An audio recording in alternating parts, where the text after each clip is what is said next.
Why do cats keep up with us?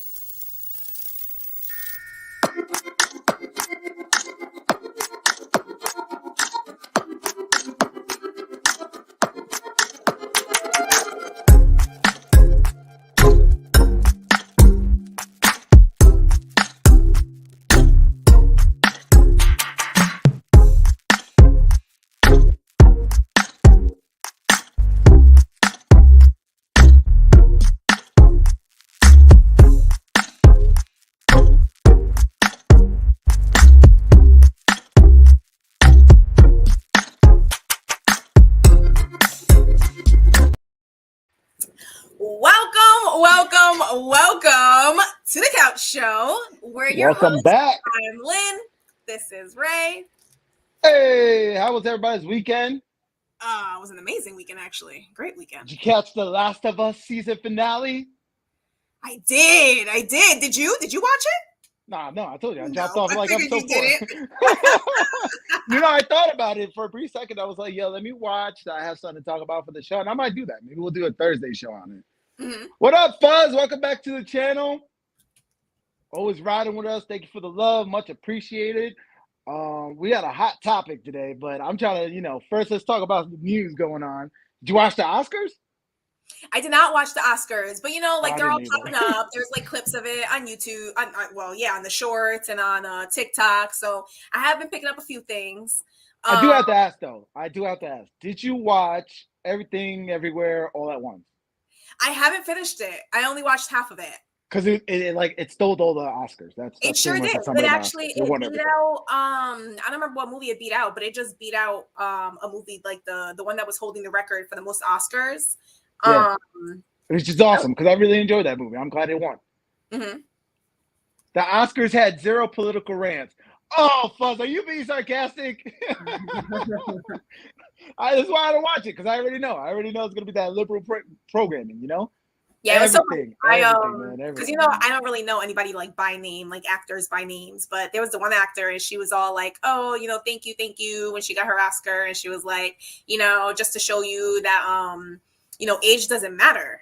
And yes. I just found was that Jamie Lee Curtis? Was that Jamie Lee Curtis? Who knows? But I found the humor in it because like for the clip, everybody who won an Oscar was mad old. I was like, what? I don't know. Maybe like the irony in it that she was all like, oh, like age doesn't matter. And I was like, but they're all old. It wasn't like she was the only one. It's not. But I hate that people focus on that. Like that's like the quite obvious. It's like about age, but it's really more about experience. And I'm sorry, like a new actress is going to be corny in their first few movies. Unless you're like one of a kind actor or something like that. I think, who was it? Like Leonardo DiCaprio got his Oscar very young, right? Yeah. It's something like that. You're a rarity, but it's like you got to put in your dues in like crappy ass movies and then you work your way up. And then before you know it, now you're getting your kudos. Oscar level. Yeah. Right. It's supposed to be prestigious. No, it's like, oh, every young actor and actress needs to get an Oscar. Participation trophy. Right.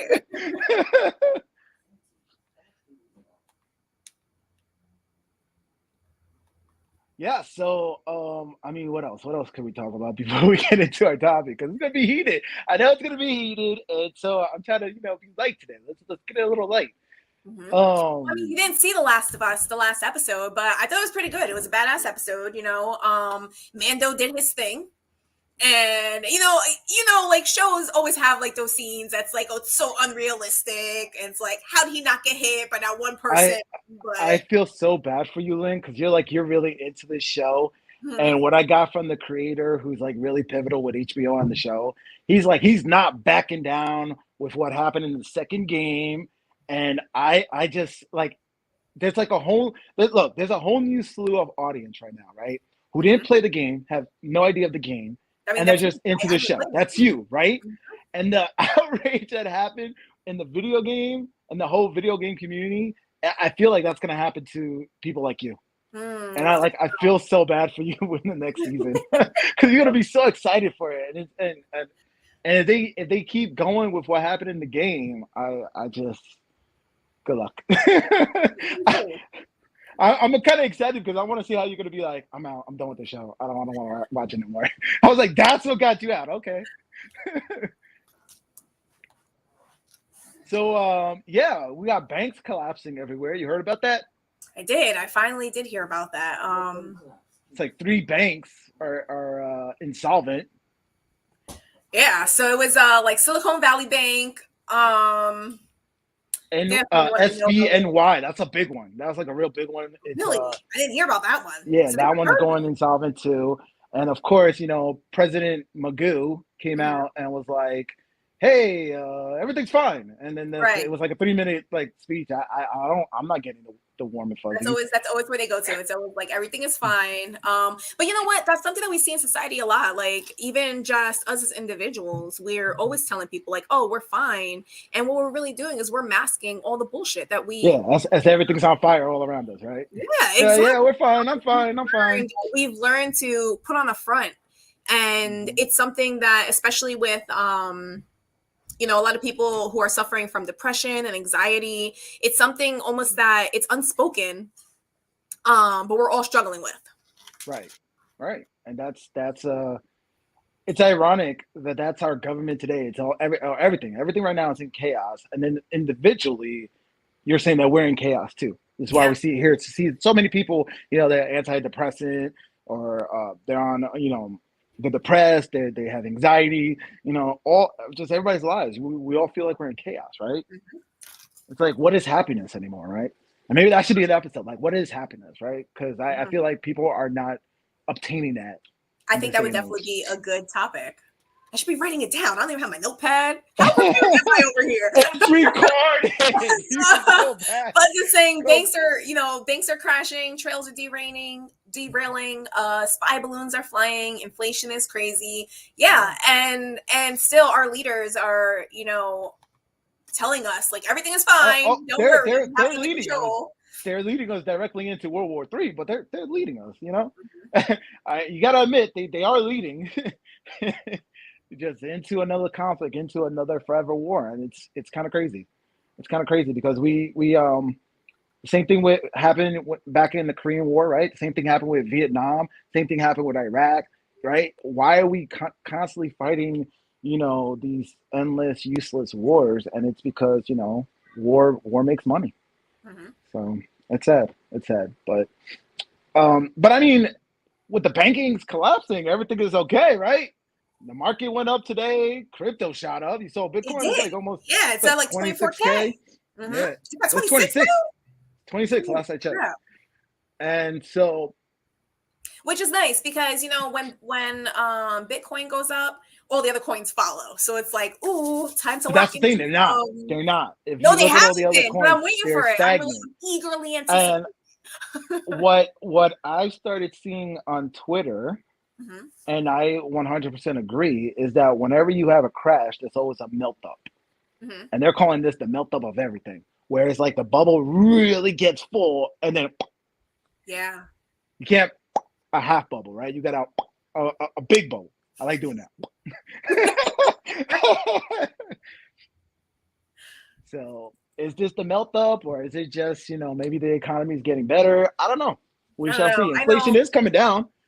I know the housing market is shit, and it's fortunately it's not something that I'm worried about because I did purchase a house, and so I have that stability right now. But I have a friend who's looking for a home, for her and her children, and she's having the hardest time. 6-7% interest rate right now. That's crazy. Right, and she would love to buy something, but what's the point of buying a $200,000 house for $500,000? Yeah. It makes no sense for her to, lock herself in right now. In a way, though, and look, I'm not justifying it. It's horrible. But I'm always optimistic in the sense that maybe you don't need that much of a house, right? Like I always said, like me personally, I want to sell the house that I'm currently in because I feel like it's too much for me. And I want to live in a box somewhere, like a mobile home, a little box by the water, right? And I'll be completely happy. And I feel like what you said is 100%. Like you can see the houses back in even the 70s. We can go as far back as the 70s, and you can see how like the American dream with the picket fence and 3-bedroom home and raising your kids and all these homes, like they were buying homes, what, $25K, $50K back then, right? And like you said, like right now it shot up to like $500,000. That's insane. It's I mean, insane. even But just then, looking back when I was purchasing, I bought my house in 2017, and you know what I was able to buy for 150K today is going for double that. yeah, like your home, yeah, your house is doubled the price right now. Yeah. Like you could sell and break, you know, you could take back, you could pay off your loan and made what you borrowed, you know, it's crazy. Which, you know, I did consider, but on the same token, it's like, what are you gonna where buy? do you live? Exactly. Yeah, what are you gonna buy? Like, yeah, it's nice to sell right now, but where am I going? You know? Yeah, exactly. Like I don't know. Mm-hmm. So unless you move to like down south or something like that in an area that is just starting to boom, you know, it's crazy. But I always feel like if you have the will, there's a way. There's always a And way. it's like maybe you buy something that it's cozy, right? In a nice way to say it, it's cozy. And people don't like that. People are like, oh, I want my space. I don't want cozy. But it's like maybe you just gotta temper your expectations. Mm-hmm. Lower your expectations, and you'll be happy. Right. That goes with a lot of things. Property, you know, with buying a property, you always have the option to expand. You have the option to add on to that home, and you know, just create something that works for you. So even if you do find something that's on the smaller side, you have the option of allowing your home to grow with you and grow with your family. Right. But a lot of people are house rich, and that's crazy because they'll have that mentality where it's like, oh, we're gonna buy a big house. Like a young couple, I've seen it all the time. A young working couple, they're like, "Oh, we can grow into this house," but that whole time you're growing into that house, you're wasting money every month. You're wasting money that you could have been investing. You could have your money been working for you.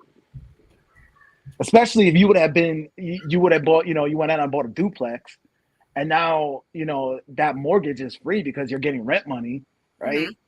And it's like you're house rich. You're thinking that you're going to grow into something, and you're paying 10 years ahead, you know, 10 years early for that. So I never understood that. I mean, I get the logic, but I don't really get the logic because you're not thinking about it.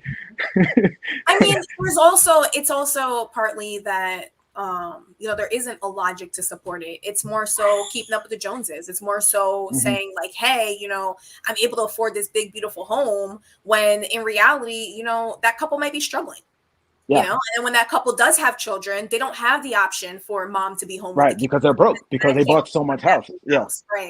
Right. And it's funny because a lot of people are like, oh, housing and homes is an asset. It's an asset. It's an asset. And the reality is most of the time people look at the way they treat their home, they treat it like a liability. They're constantly doing repairs, right? Not repairs. Repairs are fine. They're doing upgrades. Upgrades, yeah. Oh, I'm putting this in. I'm putting this in. And the next thing you know, you're just getting yourself upside down and more debt. Rentals are fun, though. Rentals I know you. Fun. Yeah, but you should be recording it, though. As much as you be doing it. You have a whole channel on that. You know what? It's not that I didn't record everything. I just haven't posted everything. That's my problem. Like, I have all this awesome footage, and I just haven't sorted through it. And I just noticed the background and the way it looks like we're just like we're side by side to each other. It's like it doesn't even look like we're like in two different locations right now. It's freaking hilarious. I was like, oh, between the colors and just how you guys are definitely getting like a different angle of my home this time. Like the lighting, I just couldn't figure out the lighting. I was like, you know what? I'm just gonna use the natural light, and it's working. So you're in your room right now, right? I'm not. I'm actually in my living room. Oh, okay. Yeah, this is my TV, guys, right here. Bam. Oh, okay. I know where you are now. Okay. Yep. Okay. I know where you are right now.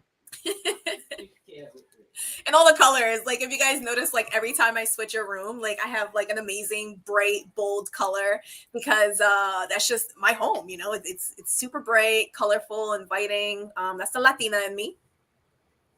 Feels like old San Juan in here. No, it does. I always told you, and when you had your outside done really nice, and here's a goal. You should finish your backyard so we can do an outside show over the summer. That'd be kind of cool. Because I always liked your backyard. It was very, like I said, it always felt like the islands when I was back there with you. So finish it. That's definitely one of my spring goals. Like once it starts getting warmer out, and I can like dig up the dirt, I want to create a garden back there. So I'm gonna do some raised beds. You know, I'm gonna incorporate that pergola again. I still have all the materials, so it's just about redesigning. Good. Good. Let's do it. Let's do an outside show. Yeah. So Fez says, have you guys heard of a TLC dating show called MILF Manor? Sexy moms. Oh, we could talk about that. The young men were secretly their sons. The show is unhinged, wild, and yeah. Put a pin in that because we're gonna talk when we go into our topic. That is a great example as far as the topic and my take because when we bring into all these things, we can talk about it. So let's put a pin in that and make sure to save it. I don't know if you want to put it up front or let's go back to that one because that's perfect. That's perfect for today's topic. I'm teasing it. But I know I'm like trying to like let's fill in the first few minutes because once we get into it, I know it's gonna get heated. So it's gonna be good. It's gonna be a good one today. If you're watching, it's gonna be a good one today. Mm-hmm. If this is your first time watching, be sure to subscribe and hit that bell so you don't miss an episode. Ray and I go live on Tuesdays and Thursdays in the evening, usually around 4:00 is what we're gonna be starting to do. So I started over the weekend. I started watching the Chris Rock special, and I mean, me personally, I wasn't finding anything funny. Some of the things needed to be said, but I wasn't really finding it funny anymore. And I noticed that comedy is now evolving to where it's not comedy anymore. It used to be comedy of like everything that's going on in our lives or whatever, right? Just Monday things, and it's putting a fun spin to it. But the big comedians like your Chris Rock, your Dave Chappelle, they're more tackling what's going on in society. Mm-hmm. And so it's like, yeah, these things need to be said, but it's not. And maybe some parts is funny here and there, but I feel like Chris Rock could have gone into a few more stuff though. Mm-hmm. Like I still felt that he played it safe, and I thought it was funny because of course he went into the whole slap since it's been a year, right? It's the year anniversary, the Oscars, right? The slap, and what I read was that Netflix went and censored all the rant he had about the slap. And I'm like, hold up. I'm like, wait a minute. You paid Chris Rock, it was $20 million. They paid him $20 million for this live comedy special, right? Mm-hmm. You paid him $20 million because you knew the heat that was coming off of the Oscars. You knew why you bought him. You knew he was going to talk about that. And then you censored it? Doesn't make any sense at all. It doesn't make any sense. And I don't know, maybe they censored it because they wanted to create more drama. Mm-hmm. That's what I'm thinking. But I was just like, that's so weird. Because I know Dave Chappelle has said a lot more critical things that got Netflix in trouble. And they said, we stand by our artists. Mm-hmm. And yet you didn't stand by, I'm guessing they want Will Smith for more movies. That's what it is. That's what I'm guessing. It's like, we want Will, right? We want Will. Yeah. All right, censor. We got to keep him happy. So I don't know, but I thought that was kind of weird that they did that after paying $20 million. Right, we are UFC fans. Have you seen the new sport called Power Slap? Yes, and that is crazy. We could talk about that later with our topic. You're killing me, Ray. Just go into it. All right, so if you're ready, if there's nothing else to talk about the weekend, to catch up from our Thursday show, let's go into our topic. All right, so I haven't heard about this Power Slap. What the heck is this? I'm about to Google it right now. Oh, I swear, Fuzz knows exactly what's going down. Fuzz is laughing at the other end because he's giving me ammo. He's giving me ammo. So let's go. Holy shit! Oh, can I even say that? I don't even think I'm supposed to say that. Censor. You can say it. They softened the profanity on YouTube. I forgot what we were. I was about to say Twitter because I'm going on Twitter right now. Well, I appreciate that because I have a potty mouth. All right, so I'm looking over here, and the first thing that caught my eye was this one was right here. What the hell? His whole face is feeling that on the other side. What? Power slaps. They're just slapping each other. What are they doing? Like the baby powder and just. Psh? Yeah, but they go in. I mean, they go in.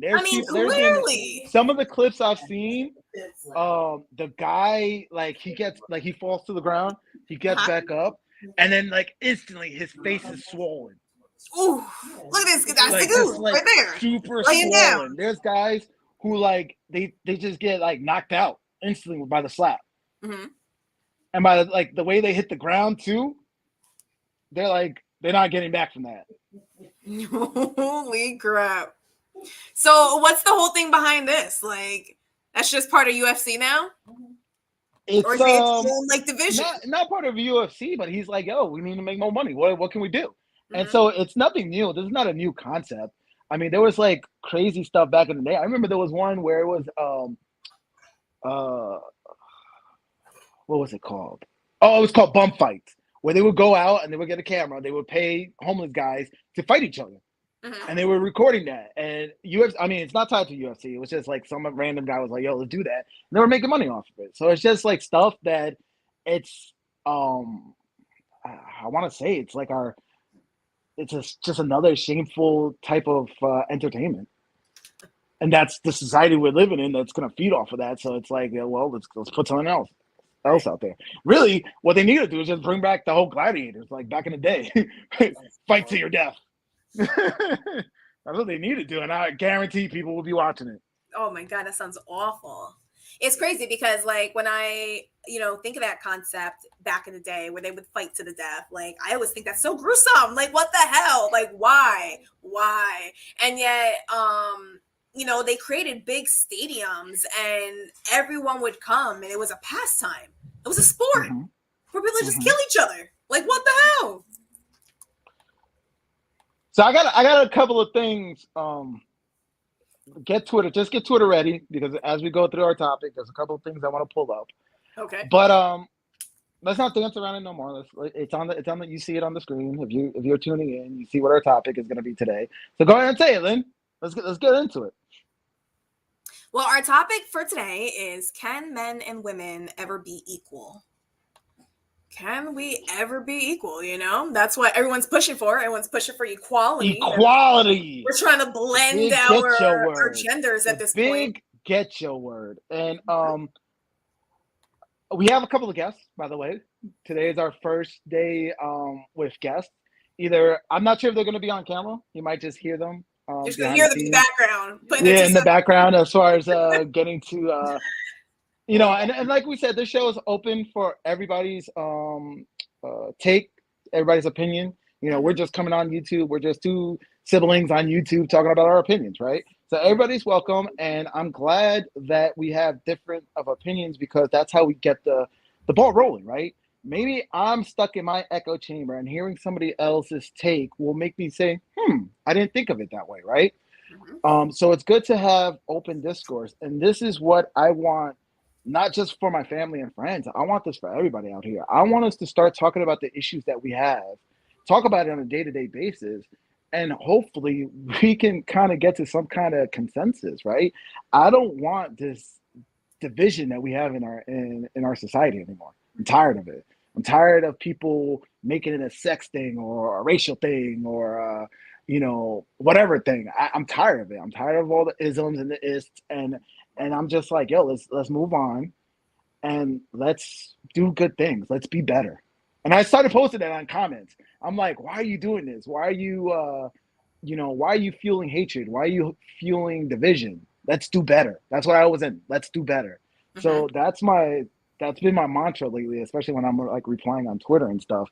And I'll get off my rant. So let's with that said, let's try to keep everything PC with the comments and everything, and let's get into it. So what's your take on the topic, Lynn? I'll let you go first. Ladies first. We kind of came about it. We were having like a heated discussion earlier, and that's you on your side. So off the air, this was you at your house. Yeah, it's just I got some people over my house. We're hanging out. It's a snow day. Everybody's kids are off from school, so we're all together. We're just enjoying community, which is what it is, our family, our community. And so we just started talking about some of the things that we're lacking as a society. And one of the things that came up is, are men and women equal? Are we are we here to play the same roles, or like I feel is it more of like for me, I don't want to look at it as are we equal, who's better? Like it doesn't matter. There shouldn't be a scale for us to do a comparison. It's more so that we are different. Men and I women are hear you. different. I hear you. But And what's we your need to take? You find a got way. you got to pick one. You got to pick one. Yes or no? No, we're not equal. And we never will be. Period. We are not. But Yes. And I we think definitely need to find a way to work together, because at the end of the day, we need each other. It yes. is like a yin and a yang, and we're supposed to both bring our strengths to the table, and hmm in a community kind of way, bring both of our strengths to the table and create a better society and a better tomorrow for our children. I 100% agree. And I think that moving forward to heal the divide that is currently going on between women and men, between the whole dating scene, between just everything, I think at some point we got to stop saying that men and women are equal. And we got to Mhm. acknowledge it and just say men and women are different. Right. And we need to explore that. We need to promote that. We need to applaud that. Like we need to. That's what we need to do moving forward, and say that our differences is what makes us strong together Hmm. as a society, right? So, and of course, there's things I could obviously bring up with why men and women are not equal, is because look, biologically we're not equal. We Hmm. got different hormones, right? Are that make our brains think differently, right? We have different types of our biological chemistry is different. There's things that on my weakest day that I could do that Lynn's like, why can you do that? And she could be on her fittest day, right? And Hmm. it's just that's the way that we're designed. We're not Yeah. equal. And so Fuzz to say in the that is just comments. crazy. Fuzz in the comments just said Netflix has a Korean gladiator show called Physical 100. Muscular, roided ladies competed against skinny Asian men and still lost the competition. Yeah. So, Yeah. these women who have trained and, hmm they basically have pushed their bodies to an elite, Yeah. um, you know, form. They're still not able to compete with men who are on the smaller side, on the scrawnier side, what society considers weak. And what's actually driving this, and to like putting in more clarity, really, it's funny too, because I always say, the world is being a clown right now, right? Hmm. And the only way to stop is by going more into the craziness. And we're seeing that with this whole trans movement. And look, I have nothing against somebody who's trans. It's just now things are coming out glaring when you have somebody who was born a male, right? Hmm. Who has testosterone being produced inside their body, competing in women's sports and just dominating the sports. If Hmm. they were in the male, in male sports, they're mediocre or are not even. Look, I just saw on Twitter there was a 50-year-old man who used to play basketball back in the day, and because he's saying now that he's a woman, he's now playing college level basketball as a 50-year-old man. Hmm. I saw the image of it. I was like, oh my God. And he's on the team and he's doing good because he played basketball back in the day in high school and never made it anywhere. And so now he's playing and they're looking at him like, our sports getting destroyed? And but they're, oh, he's a woman. He wants to be a woman. He's a woman. Hmm. So yeah, I Begs the firmly question. agree with It you. begs the question. Like, if someone does choose to have that change, you know, how accepting do we have to get about it? Like with men and women competing, in sports, that's something that, we have that divide. We have them competing separately because we are different, because our hmm capabilities are different. Yes. And this is the let's pull up Twitter. Can you pull up Twitter and search Twitter? Yeah, what do you Because want on Twitter? I want to see this video. I don't know if you could say trans woman boxing, Hmm. because this was like for the last few days people were passing this around, and it's a video of a man who biological male who's now a trans female, and he's in the ring with a biological female, and just the way he dominated her. I mean, for everybody who says a man should never hit a woman, and yet you see this video and you agree with it, I don't know. To me, it's kind of messed up. But once again, that goes to my argument that men and women are not equal. Because the way he's smashing her, I'm like, damn. No, I can't find. Can you search Twitter? Yeah, it's working. Keyword like trans woman boxing. And let's see if we can find that clip, because that was just it was definitely not gonna pull up what you're looking for. You gotta send me the link. Right. Yeah, I know. I sent you another link, but yeah, let me see. Oh, I can't. You have my phone right now, so I can't send you the link. But yeah, it was just trending, and just the way you could see his size compared to her size. You know, he was way bigger than her. He had the reach, his arm reach, and he when that bell rang, he just went in on her. And I'm like, how can you ever have me believe, one, that men and women are equal, and two, that trans women should be in women's sports? I saw that, I was like, I'm done. And if you really want me to lean into that clown world, then don't ever get mad when a man, defends himself. When a woman hits him and then he hits her back, and you're like, oh, men should have hit women. I don't ever want to hear that. Right. Because then I'm like, I'll bring up that video, and I'm like, why is this okay? That's an excellent point. And one of the things, go ahead. What are you trying to say? I was gonna make a joke. I was gonna make a joke real quick. I was just gonna say, fellas, if you're ever in a fight, you're out there, she gets loud, she tries to hit you, and you start defending yourself, just scream really loud. I identify as a woman as you're beating her ass. That's all I'm saying. I'll leave it at that. Yeah, but if you're gonna be on it, you gotta be a little louder. Oh yeah. Oh, just scream like a girl. Yeah, just scream like a girl. Yeah. That's all we gotta do. So Wesleyan College, 100% women college, are allowing trans men to attend the school. I'm going back to college. And you know what's messed up? A lot of these colleges. That's what the comments. I'm reading the comments. Oh, I was about to say. A lot of these colleges are now saying that if a biological woman, is uncomfortable with a trans woman in the locker room, now they're forcing them to leave. This is how far into the clown world we're going into. Whereas if a woman expresses that she is uncomfortable with a trans woman in that locker room, they're making the biological woman leave. Which is insane to me. It's insane to me. Yeah. One of the things, that kind of skeeves me out is the blend with restrooms, where, okay, now they're making it that, if you identify with a certain sex, you can go into that sex's restroom. And, at what point are we going to say hey, we're exposing our children to too much? They don't care. I don't want to send my daughter into a bathroom that has a bunch of men in it. I'm sorry, but society doesn't care about your kids. It's clear that society doesn't care about your kids. One, they're pushing Kofifi on your kids when the kids weren't getting affected, right? That's one.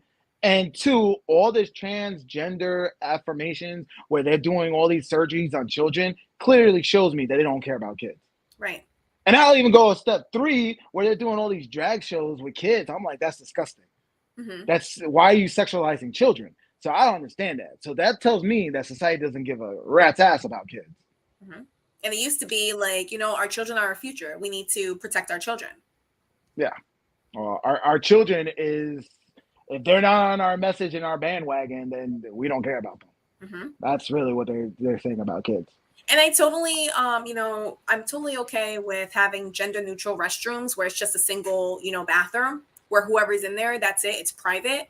But if you have, a communal restroom where there's multiple stalls and multiple people going in at the same time, there's a reason why we created this divide to begin with, where, men go into one side and women go into another. Same thing with the sports. We have men's sports and we have women's sports. And, at what point do we get to speak out against it without being labeled you're not accepting? You're this, you're that.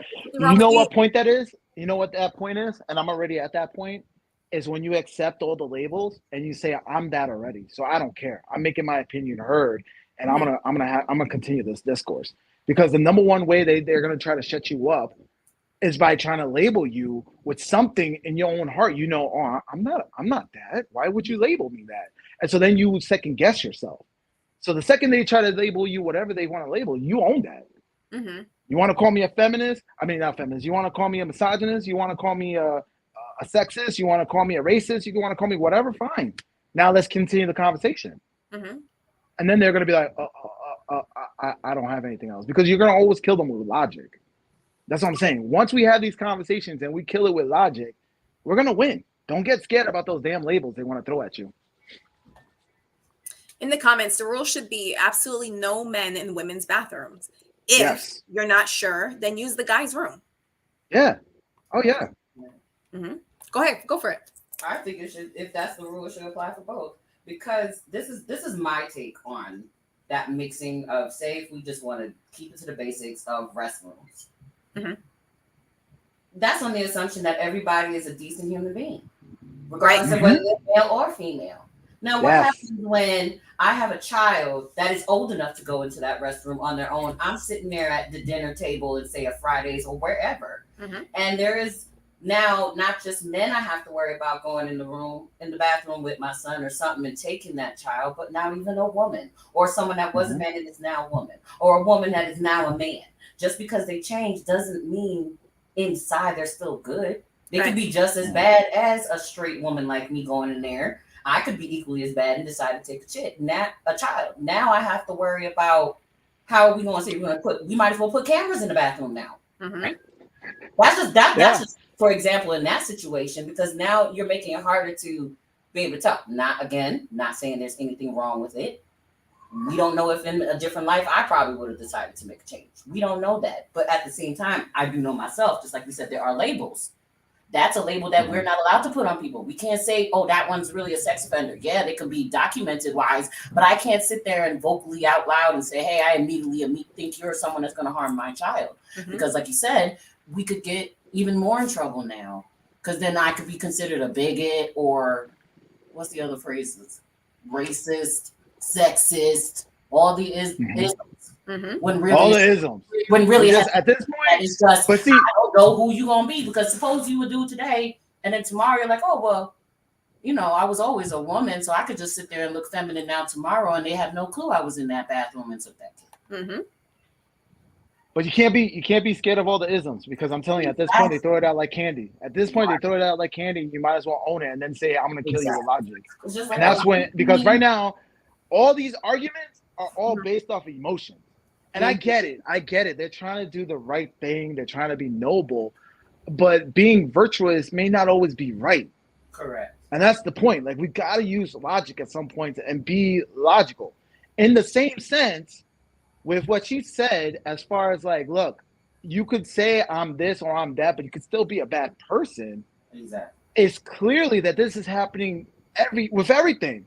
And this is why, like, I'm going to pivot a little bit, because that's a great way to take a look at things, because I see, like, when it comes to like family courts, where the family courts will default to the mom and be like, oh, well, the mom. And the mom, you'll hear a lot of dads out here are saying like, man, it's rough in family court because it's always de factoing to the mom. And they always think that like the dads and the men are the bad guys when people are bad. I say it a lot on this show. There are some shitty ass people out there, both men and women. And like, we need to start changing a lot of these, this mindset, especially when it comes to like divorce, divorce, custody, all these courts favor the women. And it's like, it's really tiring every time I hear these stories of how these men are getting, divorce raped. They're losing their kids. They're becoming weekend warriors when they were there, since day one, putting in the effort. They love being a dad. Yeah, okay, maybe the marriage wasn't all that, but why do they have to suffer as being a dad when the relationship fell apart? Right? The two shouldn't be together. He could be a crappy husband, but a great dad, And so these are the kind of things that we got to start um, changing the way we think about it. And we gotta address it head on and say, look, there's just really bad people out there. And either side could be bad, and let's see which side, is the better side. But Agreed. There definitely has to be more logic behind it, not just assumptions, because that's what we fall to. We fall to assumptions. And correct. It's a thin line though, because if somebody is bad in a relationship, it doesn't matter how much they love their child, but they could be teaching their child to be a bad person. Mm. So you also have to think about the influence that parent is going to have on the child. Right. And again, that could be mom or dad. That is true. And it could be either or. It could be either or. And it could be both. So I'm curious. Going back to the topic, as far as are is men, are men and women equal? I'm curious to see because you got a full house over there. I'm curious to see what is the other, everybody else in the house. What's their take? And real quick though, Buzz, if you're listening, let us know how the audio is to make sure everything is working, everything is good. But yeah, let's hear other takes. So can men and women ever be equal? What do you think? Renato, wake up. It's your turn. He fell asleep. He did not fall asleep. He's been pretending to fall asleep for the longest time. That's why your head's shaking when I'm talking to you. This is why we're having a conversation about men and women being equal. Renato, wake up. I would love to flip the camera. There's definitely pillow throwing at this point. Intake. This I'm gonna say my piece. Yes, we're opening up the floor. We need your opinion. Right. What do you think? But I mean, I'll keep it going. I'll keep it going in the sense that keep pushing buttons. This is why we're having these conversations. I'm getting distracted with what's going on over there. I'm trying to keep the show going. It's falling off the rails, these train derailments. It's derailing. Good thing is listen, we don't have to worry about Joe, right? The problem is I think he took the title of the show too seriously with the couch part.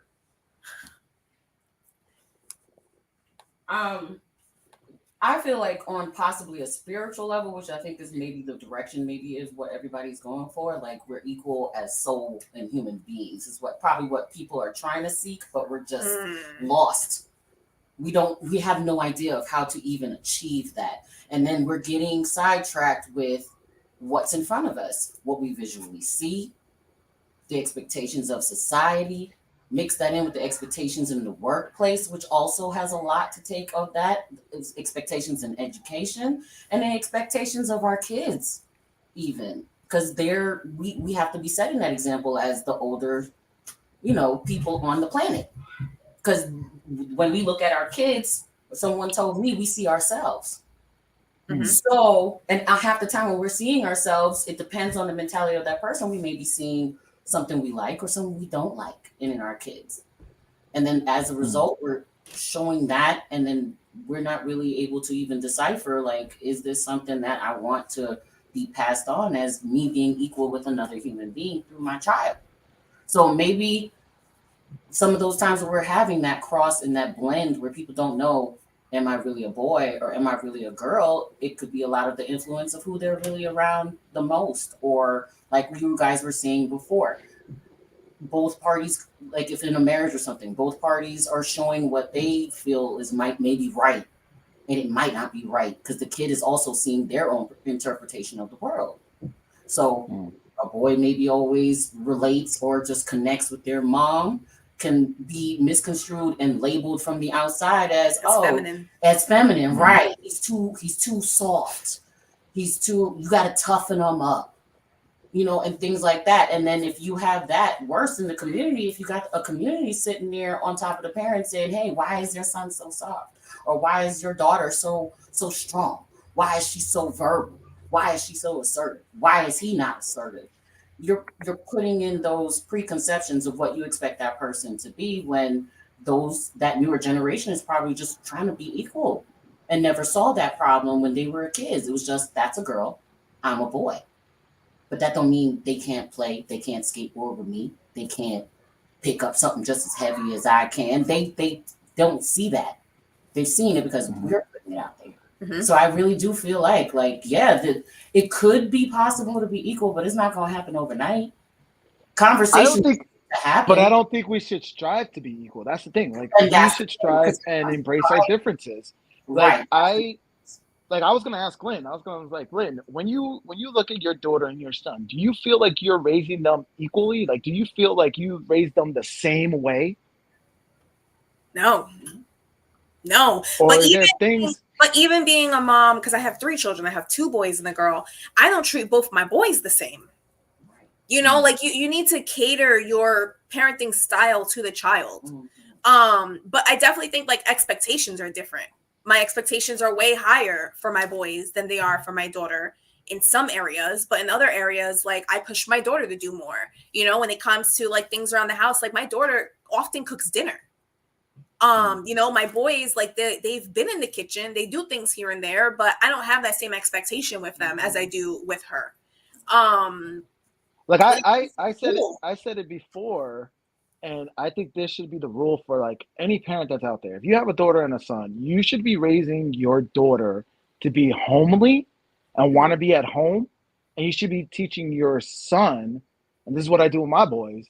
And of course, it's one-sided for me because all I have is boys. But I raised them that like you have to go out and build your kingdom. Like you have to go out. Like you can't stay here. You have to go out. But I really do feel, and this is where the disconnect is that this whole mantra that men and women are equal, everybody's raising, you know, people are raising their kids to be like guys in a sense, to say, you got to go out. You got to go build your kingdom. And they're telling women this. And it's like, and this is where we're getting to the point where, you know, modern women are looking down upon, you know, being a mother, being a stay-at-home mom, right? They're looking down at that, yet that's what keeps life going.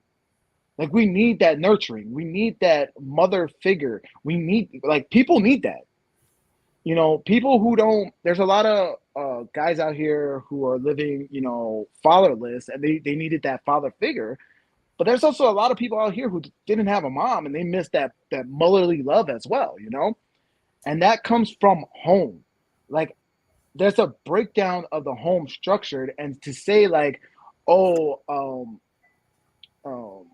know, like I said, like the traditional woman who wants to be that wife, that home care, that home giver, you know, you'll see it on Twitter, you'll see it on social media. She's getting, like, people will look down on her. And yet, to me, I think she's like the alpha woman out here.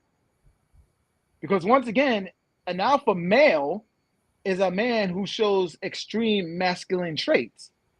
An alpha woman would be a woman that's showing extreme feminine traits, right? Not masculine traits. So a lot of women out here who are walking around, you know, saying boss queen, and they're saying, you know, that they're, you know, they're aggressive and they're assertive, and they acting like a dude. You're a beta woman. I'm sorry, you're not an alpha woman. You're a beta woman. But that's just me. That's my opinion. I said a lot, so go ahead and unpack with all of that. No, I definitely feel that you know, I believe in more traditional roles, and I feel as though, like, being a single mom, it's pushed me into a lot of roles that you know, for example, like, it's pushed me to be the provider. And right. So while I'm putting my attention and my focus and my energy into, you know, providing, being able to have like a household for my children, being able to, you know, have all the stuff that you need, you know, being able to put food on the table, it's taking away from my time and energy that I'm putting into being a mom. Right. And, you know, I feel like nobody goes out and says, ooh, I want to be a single parent. You know, like, circumstances happen, you end up being a single parent, and then you do have to step up into these other roles. And I don't see anything wrong with a woman who wants to play that role. I don't see anything wrong with a man who wants to provide and play that role. Again, we need to find a way for the family unit to reconnect, so that we do have families, even if that means blended families, like it is 2023 and we are going to have blended families, but there needs to be that yin and the yang where, everything is getting done and you're building towards something, you're working towards something, rather than, everybody's just like, oh, well, this is mine and this is mine and everyone's doing their own thing. And I have a question for you. In that case, it's not a yin and yang. You got somebody who's a yang and the yang has disappeared. Or, you know what I mean? They may be there. They could be present, but what happens? Have her come closer because I can't hear her. Come closer.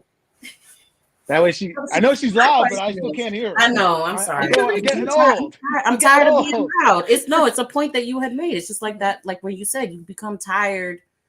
I'm just tired of being loud because going off of what you had said specifically, like someone who's raised without a mom. I know that experience. Right. At the same time, like then my father was forced to have to supposedly was not really forced, but he had no choice. Or actually he did have a choice.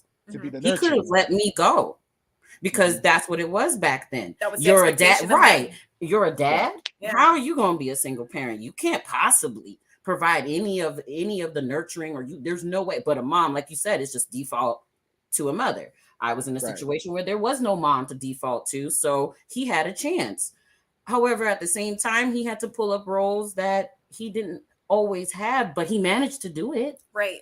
He did manage to do it because I'm still a woman. I still have a feminine side. I still have where I want to snuggle up with a fluffy blanket. I want to be foo-foo. I want to be girly. I want to be posh one day and scary spice the next day. And maybe I want to be baby girl the next day. Maybe I think that's part of the issue is it's what happens when there is no yin for the yang, or yin and yang is there, but you got two yings.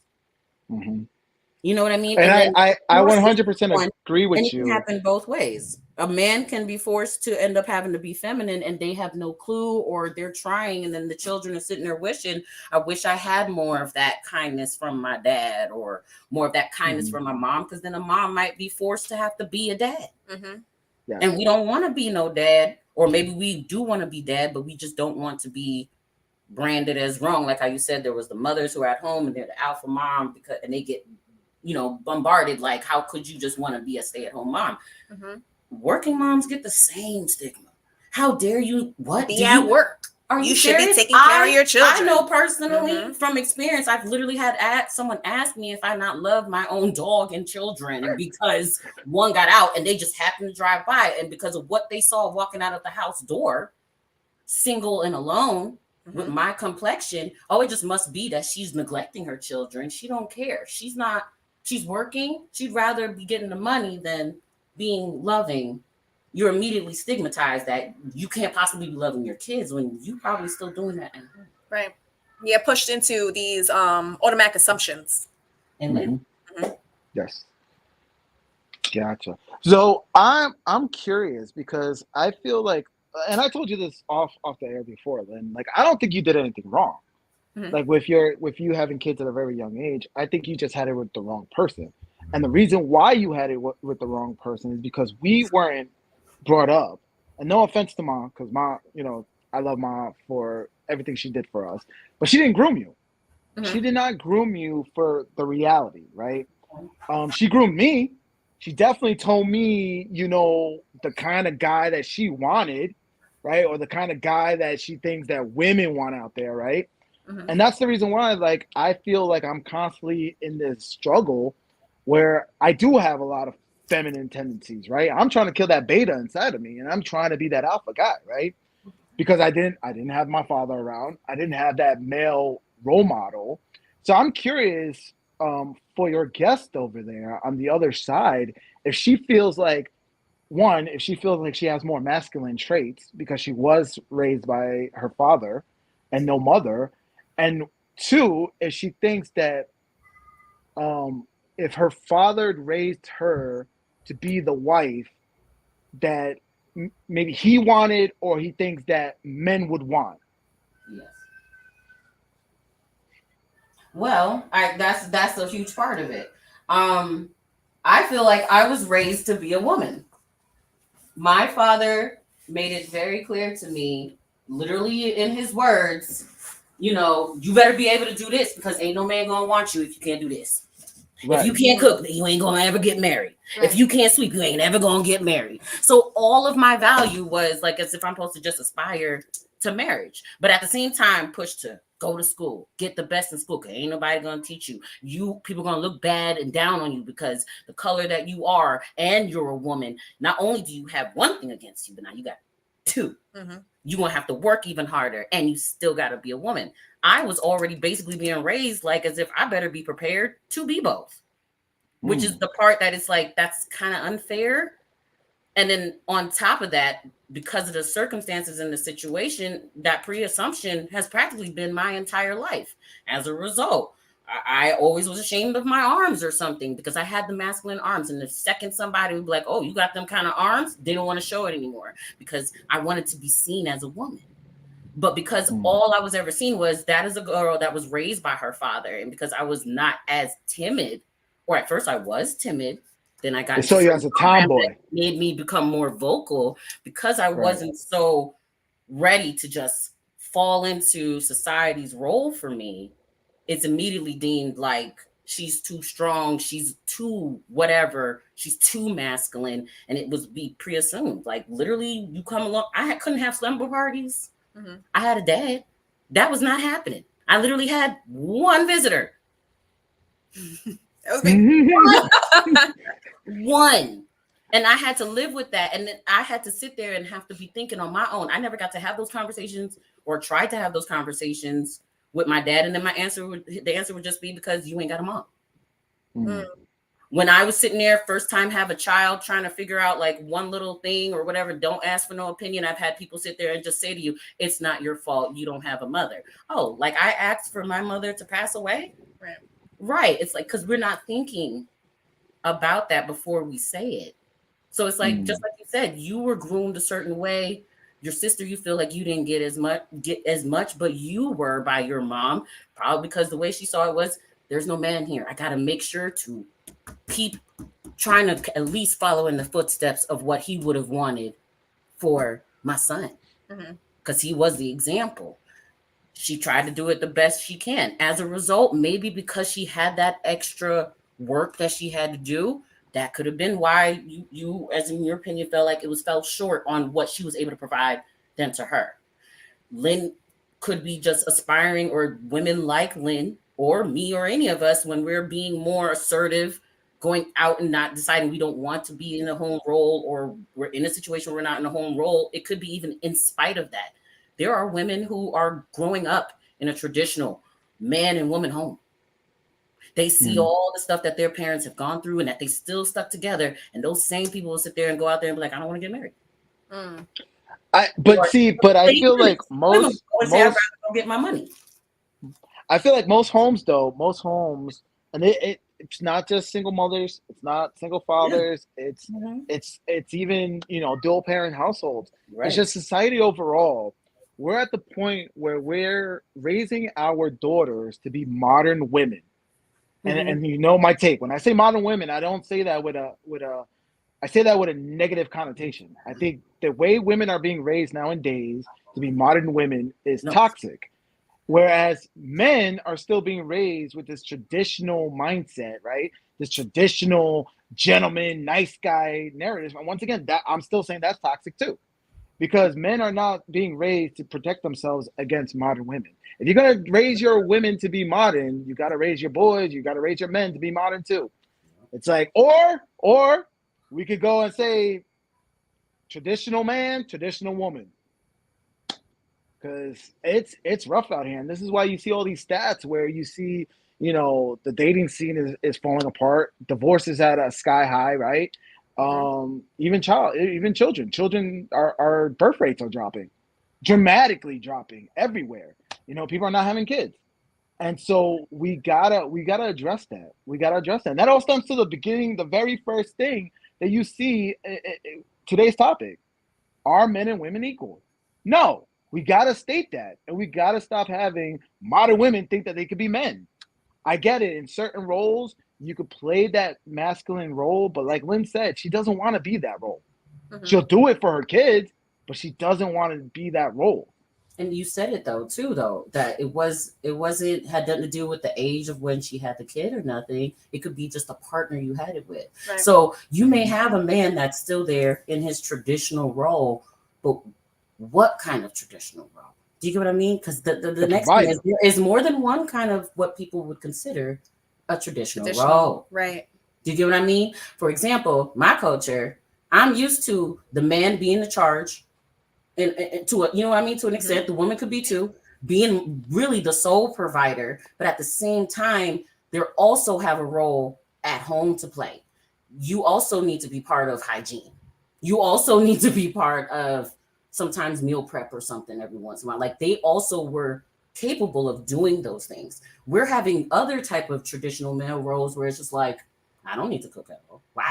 I just need to go pick up a female or just any other spouse that's just going to literally completely take care of me and I don't have to do nothing besides just bringing home a paycheck. That's great. I can do that too. Like if it's really coming down to because if that's the case, then really it seems like the conversation is, are we equal when it comes to money?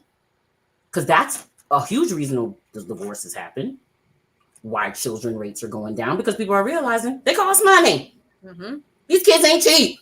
These ungrateful, adorable, frustrating little kids. I love that you threw it out there. Ungrateful. They are adorable. Every parent feels like, damn, you don't even say thank you. I'm so, right. They don't even say thank you. They even look at you insulted sometimes when you put a plate in front of them. Like, what is that? Like, excuse you? Right. And then but that's how you raise them. Because look, my boys, they always say thank you. My youngest, right? I'm like, oh man, we're so spoiled. I'll say to my youngest, I'll say around him, I'll be like, man, we're so spoiled. And he's like, Daddy, we're not spoiled. We're blessed. And I'm like, yes, buddy. Yes, you're right. We're 100%. We are blessed. How did they come to that? But that's how you raise your children. And I'm telling you, like we have a broken system that's been generations. It's not just us now. It's been generations of brokenness. And at some point, we need to go against the grain and fix it. We got to fix it. We can't keep breaking. You can't let the system keep being broken. And as a parent, I'm asking, like Lynn, you made your mistakes in life. Are you trying to address that head on when it comes to your daughter? And I'm not attacking you. I'm asking. Like, definitely, I understand the question, and really, like you said the point earlier. Like I chose my mate incorrectly earlier in life because nobody told me. I went out into the world. I was vulnerable and I was naive. Yep. And that's the one thing that I'm making sure that my children are not. I don't want my children to be naive. Like everyone's going to make their mistakes, but I hope that, in the way I'm raising my children, the way I'm raising my daughter, I hope that, when she goes out into the world, she's not going to be just oblivious to what life is really like. And it's an excellent point that, my guest said as well, like our parents didn't teach us these things because our parents weren't having conversations with us. Correct. And that's one thing I find myself constantly doing is I'm constantly see myself having these conversations with my boys. And like I told you the other day, the most recent one that I had with them was like, I was like, listen, heavy is the crown. You want to be a king. You want to be looked at as a man. You want to be the king. You want to build your kingdom. That crown is heavy. It comes with a price. It comes with weight. It comes with a burden. And that burden is that you got to do the work. Yes. No matter what you're doing in life, you got to do the work. And there's a lot of guys out here that got little boy energy. They want to say, I'm a man, but they ain't doing the work. Right. They're not about that work. They don't want to do the work. And they just want to say, I'm a man because I was born that way. Yeah. Like, no, you gotta grow up, right? You gotta grow up and you gotta be about your game. And so I tell them that all the time. And I'm like, for example, and this is the prime example, no matter what anybody says, men and women are equal, right? When that crisis hits, and I told them this, I gave them an example. When we were in Texas, we were on a family trip in Texas, and I was driving, and a car just came right in, like out of nowhere, came and flipped over right in front of us. And I pulled the car right over, and we went, and my wife at the time, she went there too. And then another car pulled over, and it was too late. It was my ex at the time and another lady. And of course, they started freaking out because the car flipped over. The guy was bleeding. In this crisis, they were flipping out. They didn't know what to do. And I had to hold my composure. And I said, hey, call 911. Somebody reach in and turn off the car. Hey, let's take off his seatbelt. Let's try to talk to the guy. Let's make sure he's still here with us. What's your name, sir? Tell us facts about it to see if he was going into shock, right? Now, some would argue, oh, that's your military training or whatever. But I'm like, nah, that's what men got to do. When shit hits the fan, who's going to run into the fire, right? And I told my boys, I was like, listen, what would happen with all, this day and age that we're living in, where all these pew-pews are happening in school, right? What happens if you're at lunch or if you're in a classroom and you start hearing pop, pop, pop? What are you going to do? Because I guarantee everybody's going to start freaking out. Mm-hmm. And not to be, not just the women. I guaranteed everybody else is going to flip. But that's the way I try to raise my boys, is to think about those scenarios, to hold your composure, to have that frame. Because when push comes to shove, that's what a man is all about. And that's what you got to do. So it's like you said, you got to have those conversations. And I don't know if it's the other way around when it comes to, and that's masculinity, right? If it comes to the other end, when it comes to femininity, if you're having those conversations with your daughter about being feminine, mm-hmm. Me personally, I would tell her, like, do you really think a man wants to date another man? If he says, I'm not gay, I like women, why would you want to act like a man and think that a man should be attracted to that? That's just me. Like, that's where you got to start becoming feminine, and you should embrace that femininity.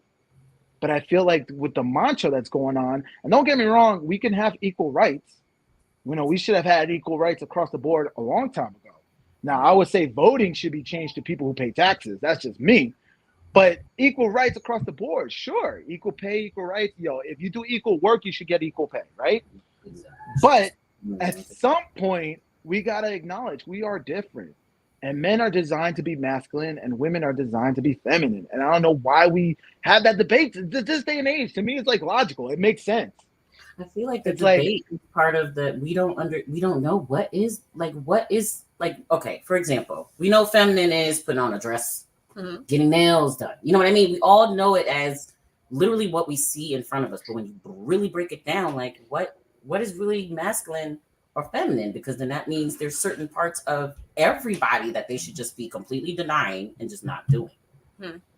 Because if you're in a situation where you have no choice, but say like for your situation, when a car flips over or whatever, and it's just a woman, am I supposed to just sit there and freak out instead, even though I know I was taught maybe how to have a level head and I need to call my insurance and do those certain things because I was just simply taught that? It didn't make me more. Does that make me more masculine because I was able to go and be the one to handle that situation when maybe the man is back there freaking out? I ain't got nothing to do with why he freaking out. Mm-hmm. But I also have realized I ain't got time to waste and say, hey, man up.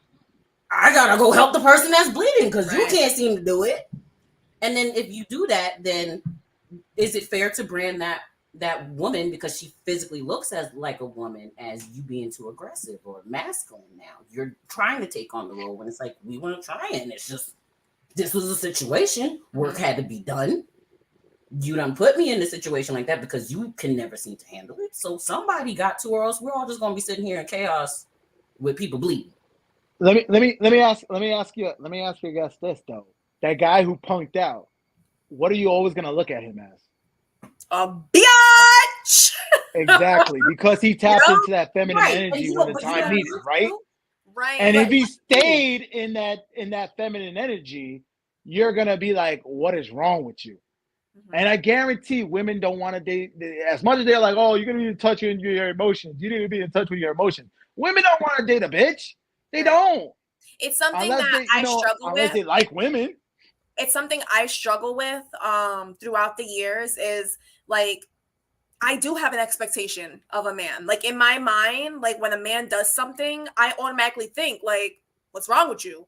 Or I think like, oh, like I can respect that. So one of my issues is that if I don't respect them as far as being a man, then I start pushing buttons. Then I start kind of like prodding and like calling him out on it. Like, man, and I explained to my kids. Yeah, but that's also not fair to the man. I agree. Because it's like you're servicing them by not wanting to encourage them to be more of the masculine too. Mm-hmm. But then there's some people who we're not egging on. Maybe we just prefer a tethering type of situation. Kind of like a seesaw. Every once in a while, you catch the ball. And every once in a while, I'll catch the ball. Maybe sometimes when those women are saying, I don't want no pump fake, I'm really shaking my head. I No, have to Lynn, you're step not up seeing all it. the time. No, but I She's agree. not seeing it. You like, gotta tell her, like, he's like big shaking his right. head. Right. No, but you tell. But it's like, how long do you tell? And things just keep going a certain way. Somebody's got to. No, and I'm gonna tell you. So really, I'm gonna tell like you right now. Tether with me. I'm gonna break it down. I'm gonna break it down. Watch. And this is what I tell my boys. Look, this is the reason why the equality thing doesn't make any sense, and it never will. Because the second you honestly believe in your mind that your woman is equal to you, she's not gonna see you as an equal. She's gonna see it as somebody she needs to take charge. Because that's just how women are. Women will not respect the man if he doesn't take the lead. I'm sorry, Lynn just said that. It's like if you don't, if your woman doesn't respect you and feel like a sense of like, you know, he's gonna take care no matter what situation we get into, no matter what, he got this. The second you lose respect, that's it. She's gonna want to take the lead. The second you say, "Oh, we're equal, baby, we're equal," and then she sees in you like a hint of weakness, a hint of like, I think I could do this, she's gonna take the lead. Well, true, they will take the lead, but that might and look at when there's a group of women together. Look at a group of women together, and this is exactly what I tell my boys. When there's a group of women, isn't there's always one woman who's trying to be the one in charge, who's always trying to lead that group? When it's just a group of women, who's always trying to be the leader of the pack, right? It's the same thing when you're in a relationship, and men are naturally supposed to be the alpha of the pack. So we could go against it. So we're failing as a society because we're not instilling in our boys and our men that leader of the pack mentality. They don't need to be leaders no more. Right. That it's okay to just not. They're not even trying. Like, period. Not even trying. We have boys not even trying to wash their own behind because they don't even think that's important. Because I know somebody's gonna pick me. You know what I mean? Mm-hmm. And then that's where. And then that could be the respect of where we're saying that they're really falling short and not taking the lead, because some could be sitting there and saying, "How do you not know how to wash your own behind? Your own butt, right? If you can't wash your own behind, are you expecting me to wash it? And then when the kids come along, does that mean I'm washing everybody's behind? That could also be right. But the problem is that could be a role that people are confusing and saying that's a feminine thing. Importance and hygiene and looks and all that stuff, that's a feminine thing. Men, you don't have to be caring about what you wear.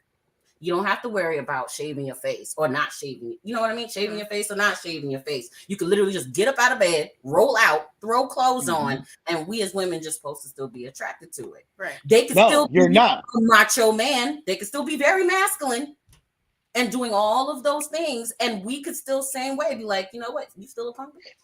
Because you fell short in my expectations. Drunk says, if the woman doesn't respect you as a man, the relationship already screwed. No going back. No going back. Exactly. And how do you get respect? You get respect by leading. You lose the respect. You get respect by having that masculine energy. By showing. That's my question. So this is my question, because I don't know that from the guy's perspective. Do you feel like you can gain it back? Oh, we lost her. Oh, hold on. Drunk is saying no. He's saying once a woman doesn't respect you as a man, like the relationship. No, there's no way of getting it back. Men are better off starting with a new woman than trying to get the respect back. I'm sorry. That's where she's already out there looking for somebody else at that point. If she doesn't respect you, she's already talking to the new guy. Now, do you feel like that's part of no communication happened? Like it was just a decision everybody just took there's no way to talk around that? Because I feel that's because there are some relationships that have talked around that and found a way. No, communication is part of it, but really it's all about your natural, just the aura about being yourselves. Men how to be men, women got to be women. And it's you know how they say like there's body language and there's like that like you can go into an interview and you can have the knowledge going into the interview, but there's also a sense of body language to tell you to mimic the other interviewer, come off don't come off too aggressive in the interview. That subconscious body language, that's the same thing that's in relationships. And if we don't, if men do not hold frame, if they do not convey that masculinity up front and say, I'm the leader up front, they're gonna lose that respect. And once they lose that respect, the relationship is done. You're better off getting a new one and starting over. That's just me. That's my opinion. Damn. Like Fuzz says, I don't like modern women because of the tattoos and the high body count. Why specifically tattoos? Well, so the modern woman, like if we look at modern women, right now in our society, women are feeling like they can express themselves in a way that's not the norm. So like women having crazy colored hair, like I had that colored hair when I was young in my youth. Yes. Now you're seeing older women with crazy colored hair and tattoos all over their body, and and the crazy piercings, and they're not, ultimately men aren't looking at women as, oh, I like that. But why is it that, so then we're saying that only men are allowed to have tattoos and piercings? No, not at all. No. What we're saying, what we're saying is that men want to date women. No, we men get do that. not want to date men. But why so is a lot of women out here making a woman less feminine? Because a lot of women out here are tattooed, they got crazy hair, and it's their whole aura, it's their whole personality. They're acting like dudes. And I'm sorry, at the end of the day, a guy might have fun with you, but you're not long-term. You're not long-term because you have no feminine energy whatsoever. So a lot of guys are reverting back to, and I'll take it a step further. I can't stand the nose piercing. The nose piercing, and that's on everybody. The booger that's just hanging out. Well, you got to say bull ring. You can't just say nose piercing for nose piercing. The ones on the side is okay. The ones on the side here is, well, you can't see me. I'm like over here. Oh, thanks, guys. Thanks over here for her nose piercing. You got to do what I'm doing, you know? Come on, Lynn, translate. I'm very real. I feel away. Because I got these tattoos, but they are to represent me and my babies. Right. Yeah. So why is it that's fine? Right. But if I were to go further on my tattoos, then automatically that means that I deserve. Like if you got a whole sleeve, you got hand tattoos, you got neck tattoos, a woman, I'm a man, so I should be beat like a woman and all that kind of stuff. That's absolutely not. But that's also. No, wait, hold up. Take it back. But but that's what ends up happening. And when we go to the extremes, we can't have the conversations. So we're not, nobody's saying nobody should beat your ass or anything like that. No, but what I'm saying is, if you're looking at the most average man out there, we're going to talk averages, okay? We're not going to go to any kind of extreme. We're talking average. Most guys who say I'm straight are looking for feminine energy. If they're looking for masculine energy, they're going to do that with their buds. Like me hanging out with my buds, that's where I can chill, unwind, and that's where, we'll challenge each other, we'll we'll talk shit. If he could dish it, I have more respect if he could dish it and take it, right? That's where that masculine energy is supposed to come. When I'm hanging out with my buddies, if I'm trying to talk to a shorty and want to be around a woman, I want femininity. And I'm sorry, but a clear red signs, and we're just talking red signs. There's nothing bad about tattoos, but when you see a woman that has an abundant tattoo, it's more likely that she's going to be embracing that masculine energy. So it's about how many, really. It's about that. Yeah, it's how many. Because right now, Lynn has tattoos. Right. But everybody loves her on here because Lynn has a different perspective as far as being more feminine. Because she put it in certain locations that can be easily covered and still show off the femininity. So is it also possibly locations? If, say, for example, we used to call it the tramp stamp, right? Mm-hmm. I don't think they were looking at those females less feminine when they have a nice little visual at the back, unless that tattoo was weird. But why was it called a versus if there's tattoos guys love it. I'm just saying, we love it. But what did it symbolize? That exactly. Compared to a play toy. Right. You don't want a chance stamp on the wifey. I'm just saying. What if she tattoos her face? Then that's when now you're a male. Yeah. Because why are you tattooing? You're right. It's about how many you have, location. So it seems like it's really the visuality of how much of it you get to see. Mm-hmm. And then, but I think we should go to the comments because there's a lot of good comments that are kind of contradicting me. So it's all perspective because everybody has their taste. Like I'm just kind of, it was a comment. I'm throwing it out there, and all I'm saying is, on average, I think when men see a lot of tattoos, it's kind of a turnoff. It's like, she's gonna be. It's a red flag. The same thing with me.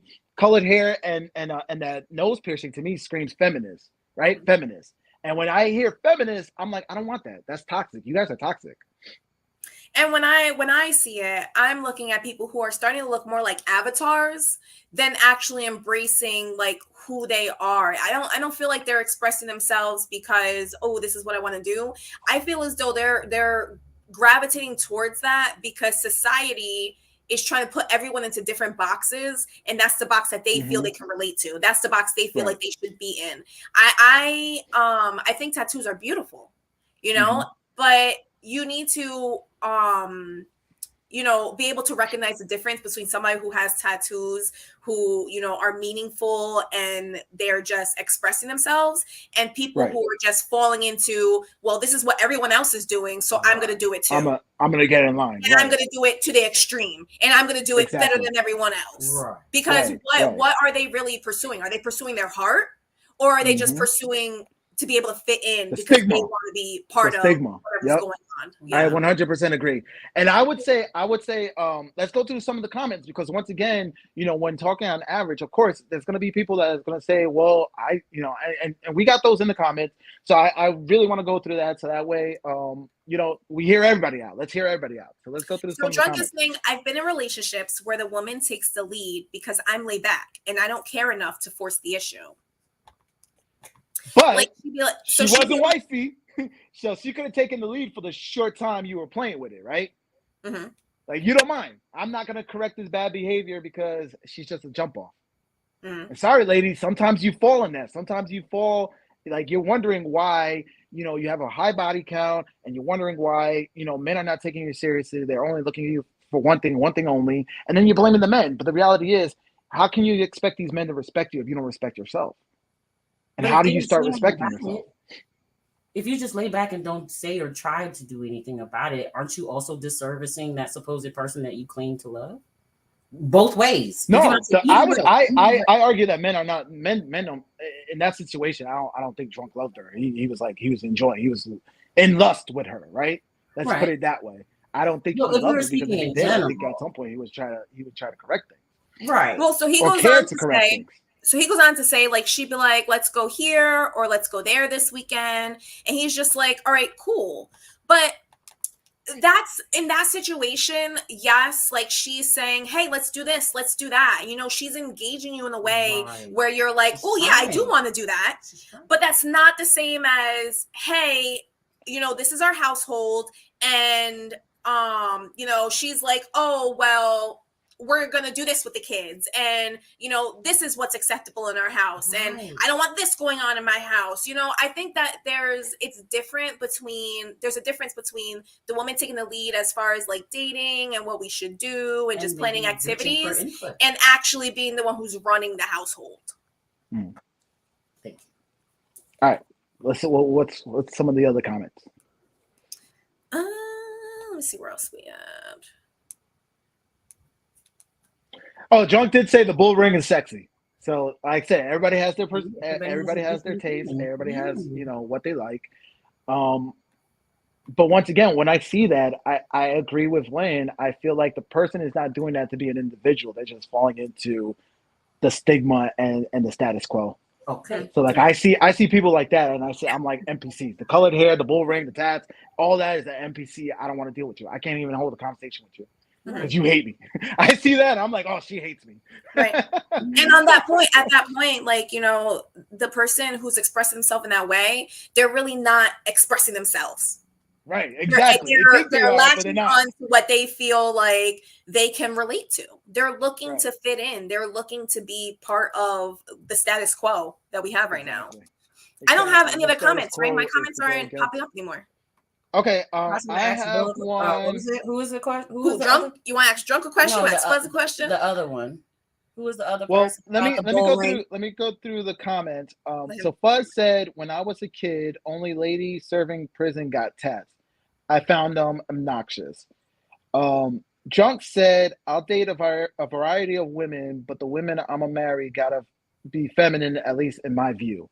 See? Exactly. So that, listen, their view. Ladies, you will listen. Men will sleep with you if you act masculine. That's no problem with that. They'll sleep with you.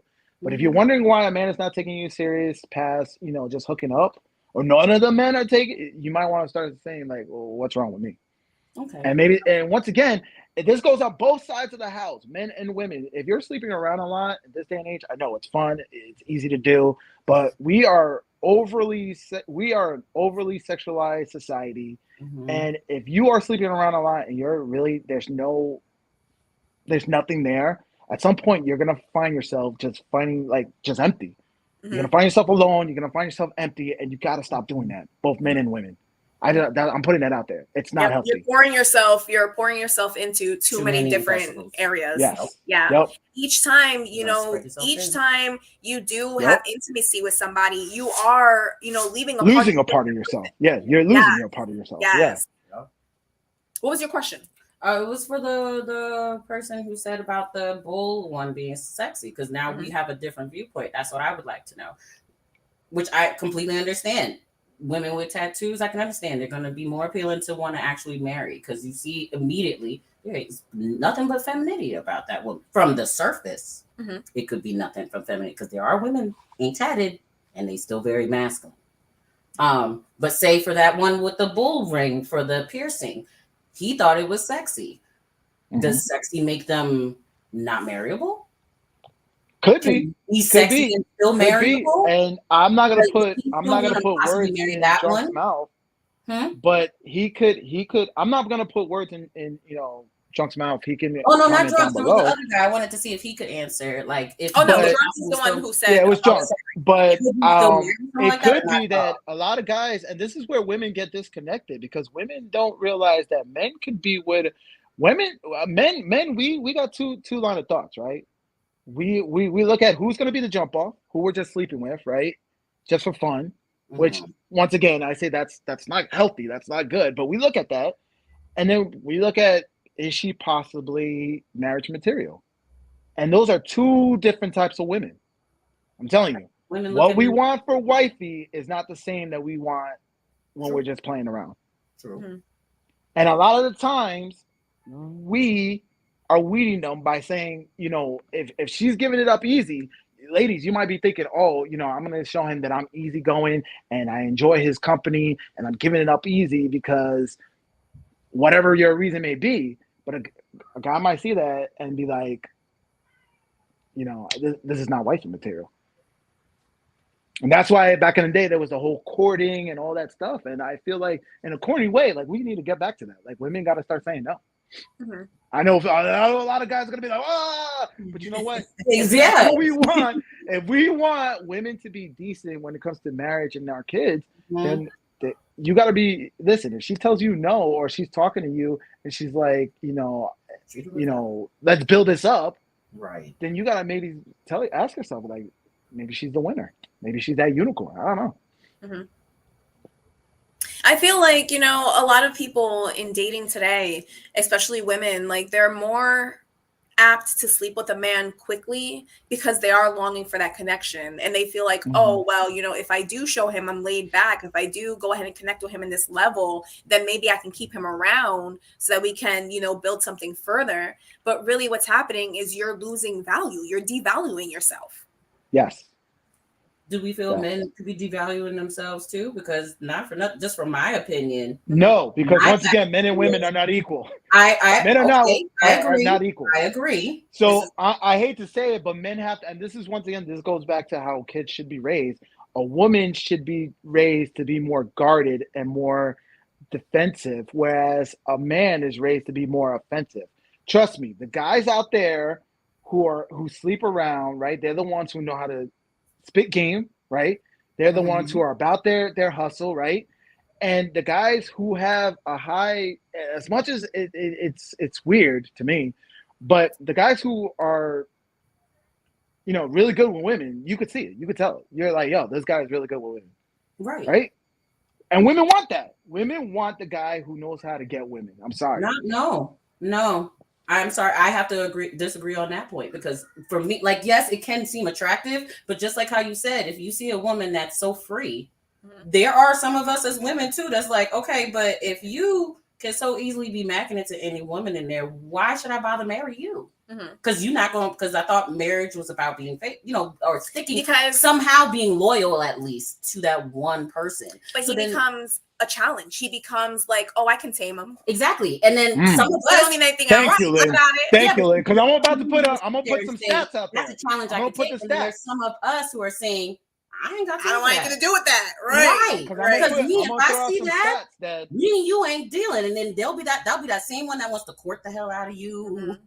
Because now you shutting it down. They're thinking, oh yeah, she the one. He's used to most women saying yes. Right, saying now yes. He's like, oh, well, and then, now he's turning around. And then now you done messed up the female, because now it's gonna be like, oh wow, now he's not paying so much attention to those girls anymore. Now he's really on me. When really for that man, it's just the chase.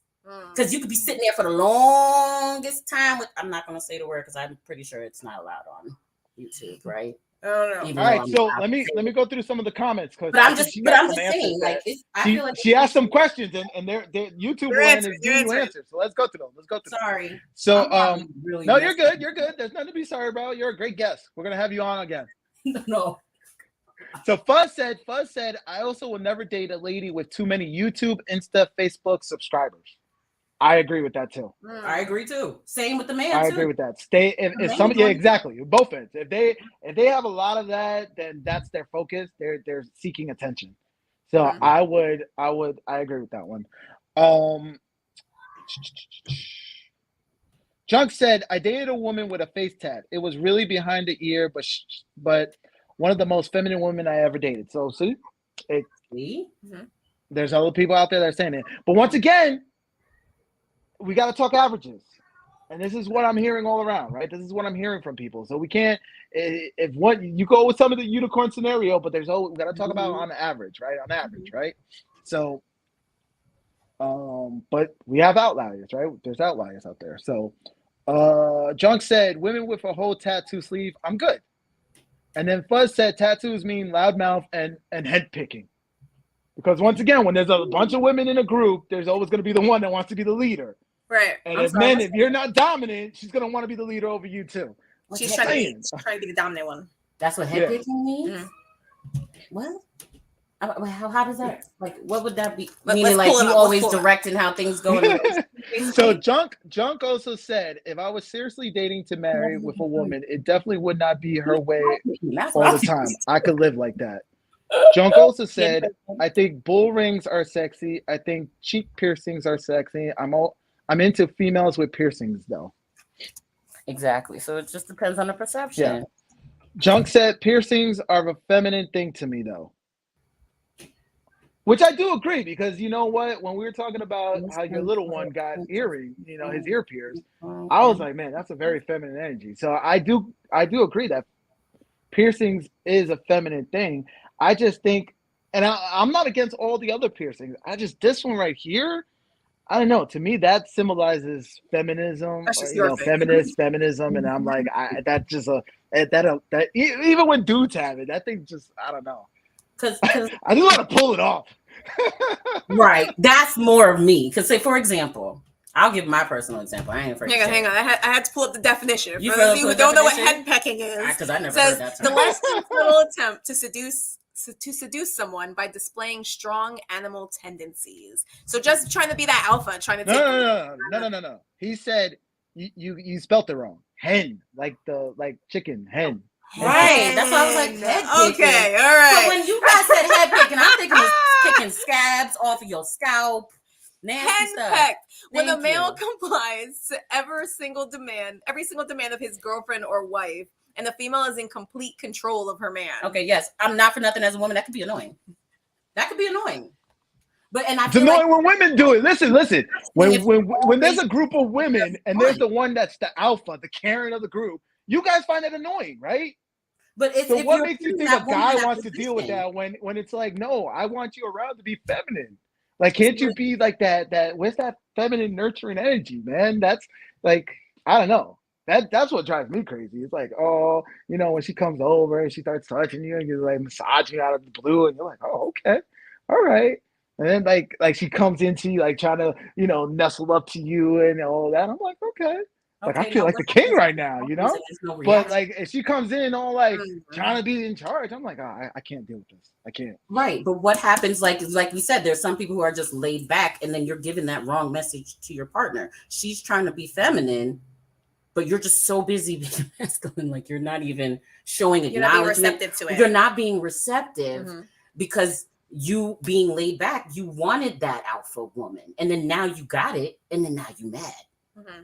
When that woman probably was never trying to be out. You get what I'm saying? Like, wouldn't you also kind of be technically deservicing the other person, as well as for the woman? If you're not saying, hey, I'm always putting in the effort or trying to be the one that's being more initiative. You know what I mean? Like saying, hey, let's go do this. Let's try this. Let's try this. And not once you ever say, hey, I also would like to try this. Why don't we do it my way sometimes? Like, you never really try. You're just like, whatever she wants. Mm-hmm. Even when they ask you, hey, what would you like?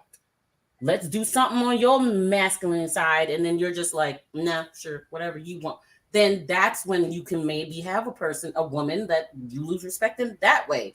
That is seen like you're not being a man, you're not being my partner. Mm-hmm. So then what? And I think that's also about finding that right fit, right? Finding that person who does compliment you, where you guys find that harmony and you're able to build towards something together. But I feel like part of that issue is people are often going into relationships already knowing what they want, mm-hmm. but they don't even know how to express that that's what they want. Mm. They don't even realize that's what they want until they live through the relationship. You get what I mean? That man being laid back all the time, he probably always wanted a certain kind of alpha female. Maybe one that always will bring home the bank and everything and still manage. And like they have these weird perceptions. Sorry. These weird I was just all right, so I got more comments. We're going too much into having our own perceptions, and then you're trying to push that person to be someone that they're not. Right. You're trying to. It's more of you. Are we even using I don't understand that situation in the relationship anymore? Or if it's more just you love the idea of that person. All right. So, Drunk said, "I'll marry a chick with piercings as long as it's not OD. You can take piercings out to meet family, then." When we hit the club, put them back in. Fuzz said, men with high body count are gods among men. And I 100% agree with that because I see the guys who are aggressive with women are also aggressive with life and they know what they want. And they're just headstrong. They know they're out there getting it. Like the guys I know who are, you can call them the players, the Bobby Chulos and all that. They're the ones who are also doing good in business. They're the ones like the one guy that I know that I'm thinking right off my head who was making like $400K a year. He's just killing it in sales and business and was just always aggressive going through school. He got his MBA, he got his doctorate, all that stuff, and was just going aggressive with life. He was also aggressive with women. So take that as you will. Drunk said, I used to be big on women's body count, but the older I get, the less I care about it. Or maybe you're just getting desensitized by society because it's everywhere now. Drunk said, my first time hearing hen picking. Thank you. So it's not just me. I knew what it was. I heard that terminology before. I'm just surprised y'all didn't know. But Drunk said, as a man, we never go for the alpha. The alpha is the worst one I want. The cute one in the back who's low key. Yes, that is what me personally. I like the dorky women. I like dorky, nerdy girls. I like them with glasses. I like them being shy and just because to me that's exuberant femininity to me. Like I'm just like, wow, I can't even talk right now. Just saying it. I'm just like slurring my words right now. Yeah, I have a question about that. Mm-hmm. And this is to the fellas, Ray, Drunk, whoever else is on there. Anyway, is it possible that somebody, a male, could go into a relationship or seek a woman and they wanted alpha out of someone who was never trying to be alpha and end up creating that? Do we think that's a possibility? Well, I feel it is.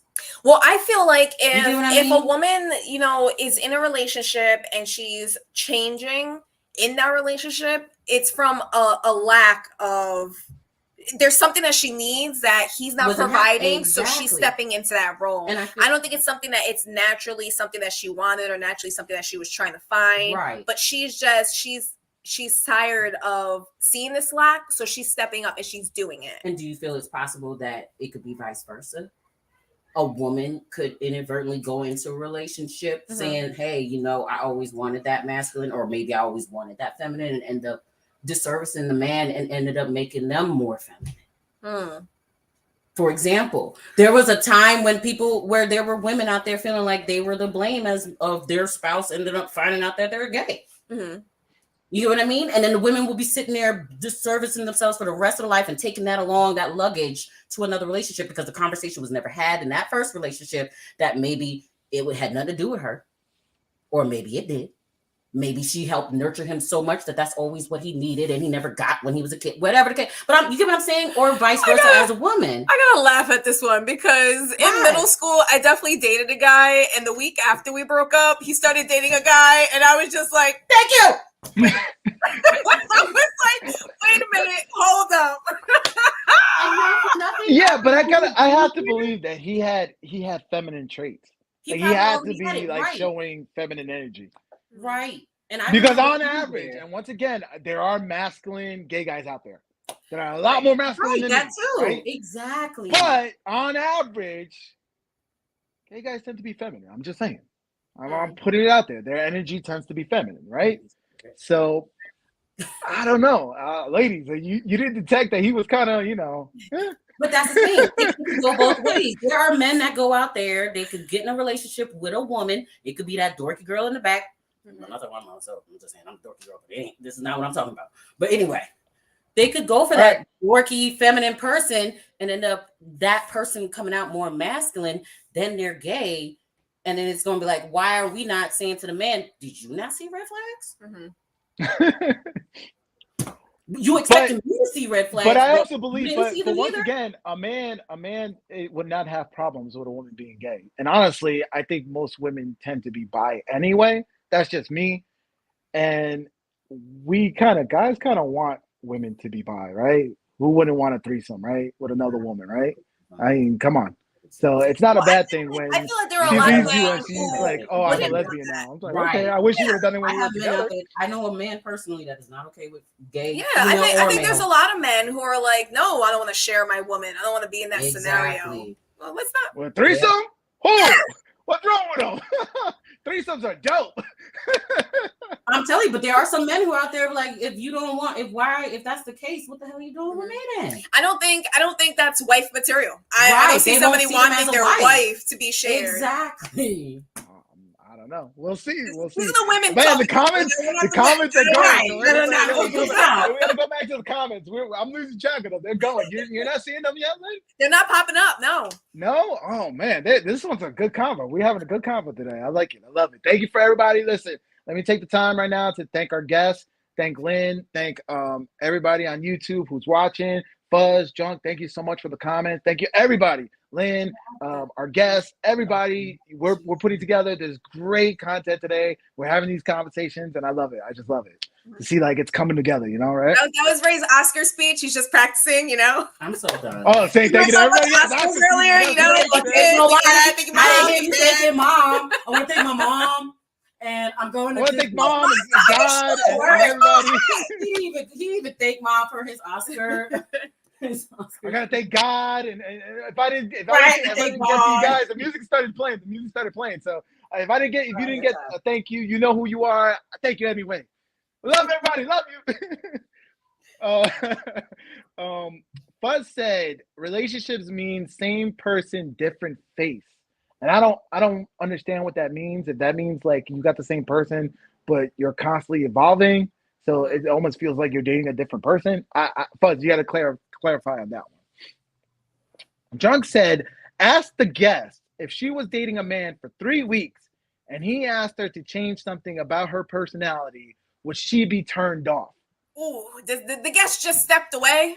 I need to discard that one. You need to go ahead and put a pin on that one. We'll go back to that one. What you say about Oh, she's back. All right. She's back. That was my feminine side. I heard my baby. I heard my baby. Yes, there was a baby crying. She was like, I gotta go.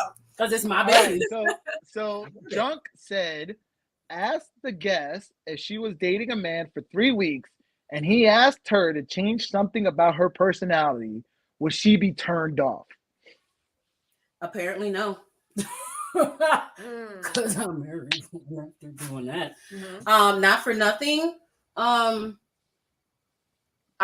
probably my take would change now because it's kind of like if I knew then what I know now. Right. But always, because like I said, I identify myself as feminine, and I always felt like as part of feminine, there's been this stupid stigma that we're just not supposed to say anything. And it's when you become in a partnership with a male, specifically a male, it's like you're supposed to kind of lose your personality almost and just blend into them. Not that whole union thing they talk about in marriage, and especially in marriage, that union thing where you become one. I'm starting to think that's a lie. There is no become one. You may become one, but you got to choose one. That's society. And men don't ever want to choose. Because I guarantee the people who've been married 40 years who are now becoming unicorns, I guarantee they feel like one. And I'll take it even one step further. Right. Because like I just saw the movie A Man Named Otto, right? Who he's been trying to kill himself over and over, and throughout the movie, spoiler alert, he's trying to kill himself because his wife died and he feels empty in life. Yep. Until something else within the movie comes along and fulfills them, right? You hear it all the time where these couples who were married 30, 40, 50 years, they pretty much die from being heartbroken, right? One passes away, and then like a few months later, the other one passes away because they're heartbroken. That's because they became one. So yes, I do believe, and that's a social stigma. And once again, that's society telling you to focus on self. And that's where we're broken because everybody's entitled, everybody's thinking about themselves, and nobody's thinking about us or a community or building a kingdom or anything like that anymore. Exactly. So that's my rant on that one. But I got some more comments. Junk said, well, I dated a woman who wasn't alpha in other areas of her life, and I wanted her to change that because I felt people was running her over, but I still want feminine with me. And then Junk also said, Lynn, the go-to comment curator, free Lynn's comments. Damn right. What's up? Lynn was on point. He's about to start a protest. I'm about it. We started doing shorts, right? And shorts are a minute. And like Lynn was pulling up the comments to be in the shorts and everything. We can't even do that this go around. Free the comments. Like Lynn is always on point with those comments. Fuzz said, thank you, guys. Don't take anything personal. It's the internet. Yes, exactly. Anything that was said today, don't take it personal. It's over the internet. We're just having this conversation. Just so, like I said in the beginning, we try to have these discourse, these conversations, just so that we don't keep thinking we hear a different take, a different perspective. And then that way we could say, I didn't think of it that way, right? That's really what we're trying to have these conversations. When I say things on average, honestly, I may not even be right when things are on average, right? And I love the comments going back and forth because there was a lot of comments that was on the side of the guest. There was some comments against the guest. Nothing personal. Everything's on the internet. We're just having conversation. And that's what I love about it. That's why I was like, thank you for everybody. I was in my gratitude moment right now because I was beside myself. I was in the moment. I was like, man, this is pretty awesome. We're having a really good conversation. And I look up at the clock. It's like 2 hours in, right? Yep. So Fuzz also said, back to his previous comment, relationship means same person, different face means you tend to the same personality over and over, and you never learn your lessons. So you tend to date the same person, basically, right? You know, like you gravitate towards a type, as they say. A type, yes. Or your picker is broken, and you always, pick the same person. Right, and it can be a lot to do with the person themselves, of what they see in themselves. Some people go into relationships not realizing, but you really want some, like you said, personalities mimic off of each other. You're going to go to a personality that matches you. That's it. So you're going to automatically, and then the problem is when you start blurring that line and just trying to pick anybody and say, oh yeah, you definitely like me. And you automatically trying to put those thoughts in that person's head. Like saying, hey, you into art just like how I'm into art. but did you really get and do the art and see that you're really into the same art? Or is it that you just was like, oh, I saw that one little tiny thing about it. I see potential. It's just like how a girl can see a guy and be like, oh, he's broken. I could fix him. I feel like some men do that with women too. Oh, yes. Captain Savaho. But I can make her. I was down that path, but you know what? Right. I can make her a breadwinner. Hopefully, this is why I understand why people don't learn their lessons, because I feel like I learned my lesson. And I know everybody's looking at me like, yo, when are you gonna get back out there? When are you gonna do your thing? And I'm like, look, listen, I'm in the phase of loving me. Because all my previous relationships were long-term relationships. I'm right now, as corny as it may sound, I'm in a long-term relationship with myself. Why? Because I gotta love myself before I can expect anybody else to love me. Right. And when I love myself, when she comes around with her drama, I'm like, I ain't having that. I love myself too much to be having that right now. I can do a bad all by myself, right?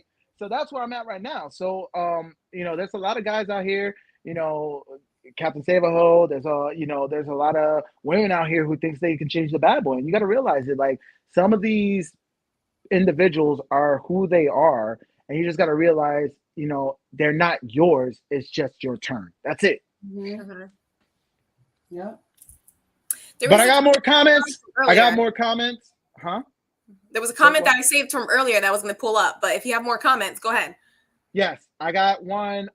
Drunk said, the guest got to come back. I like her vibe 100%. Thank you, guest, for showing up today. I'm applauding that we have a guest today, and the door is always open. Come on in. Let's have these combos.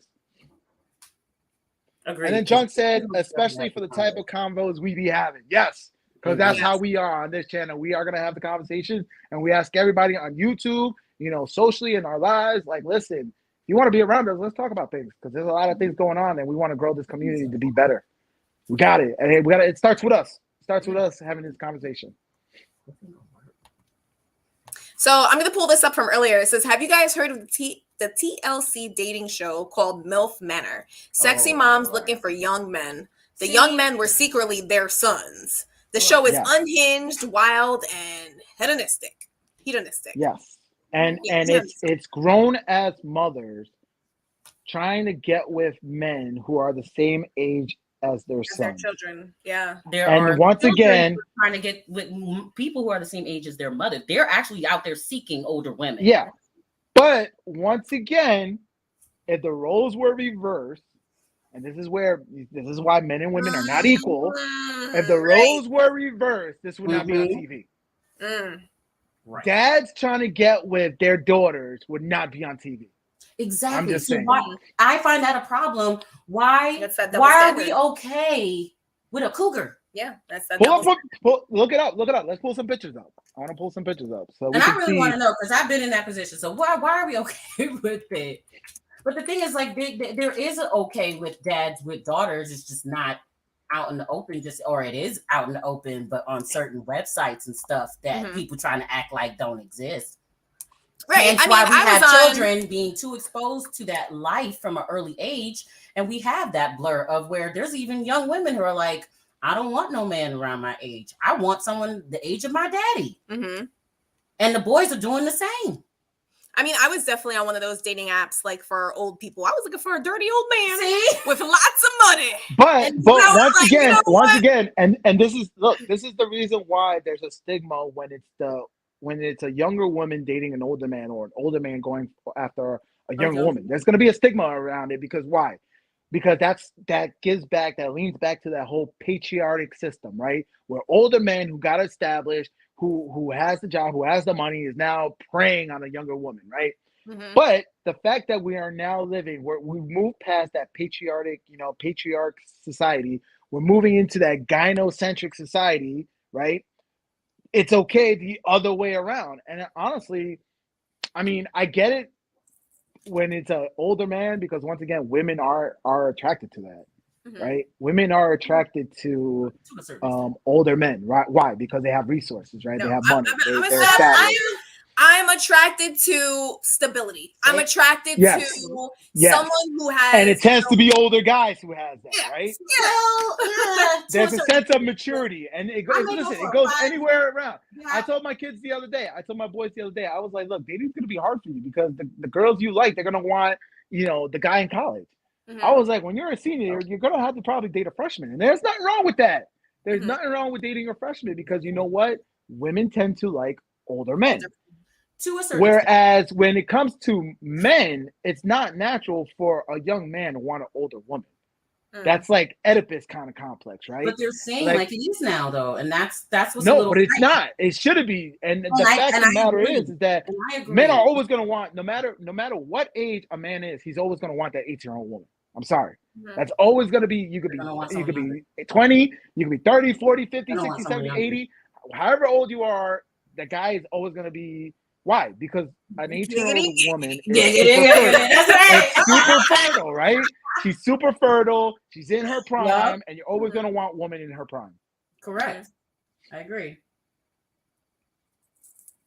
But see, I feel like part of the issue too is like it's a lot of, like you said, it's a little bit of blur, and it could be past experiences where men are even saying, well, if women are out there seeking the older woman for stability, why can't I do the same?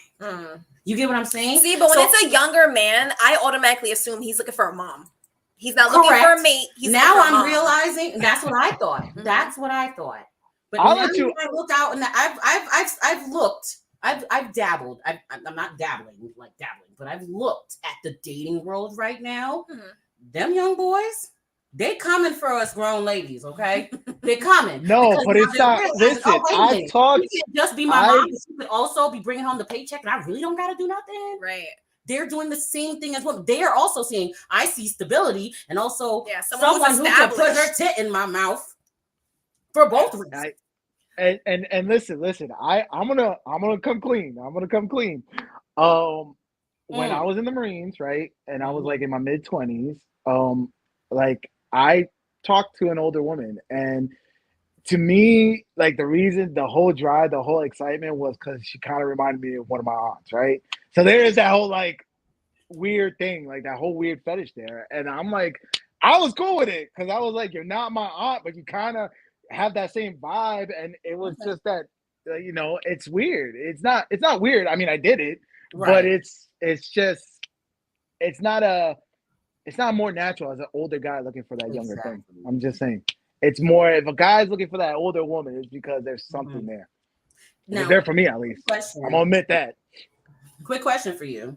What was her financial status? And do you feel that may have had also a play in why you were? It wasn't anything long-term, so I really didn't care about her financial status. But so you didn't care. She was it was really just. Yeah, I didn't care. It was just play. Yeah, it was just play. You know what I mean? Now, that was probably years ago. Because that was years ago.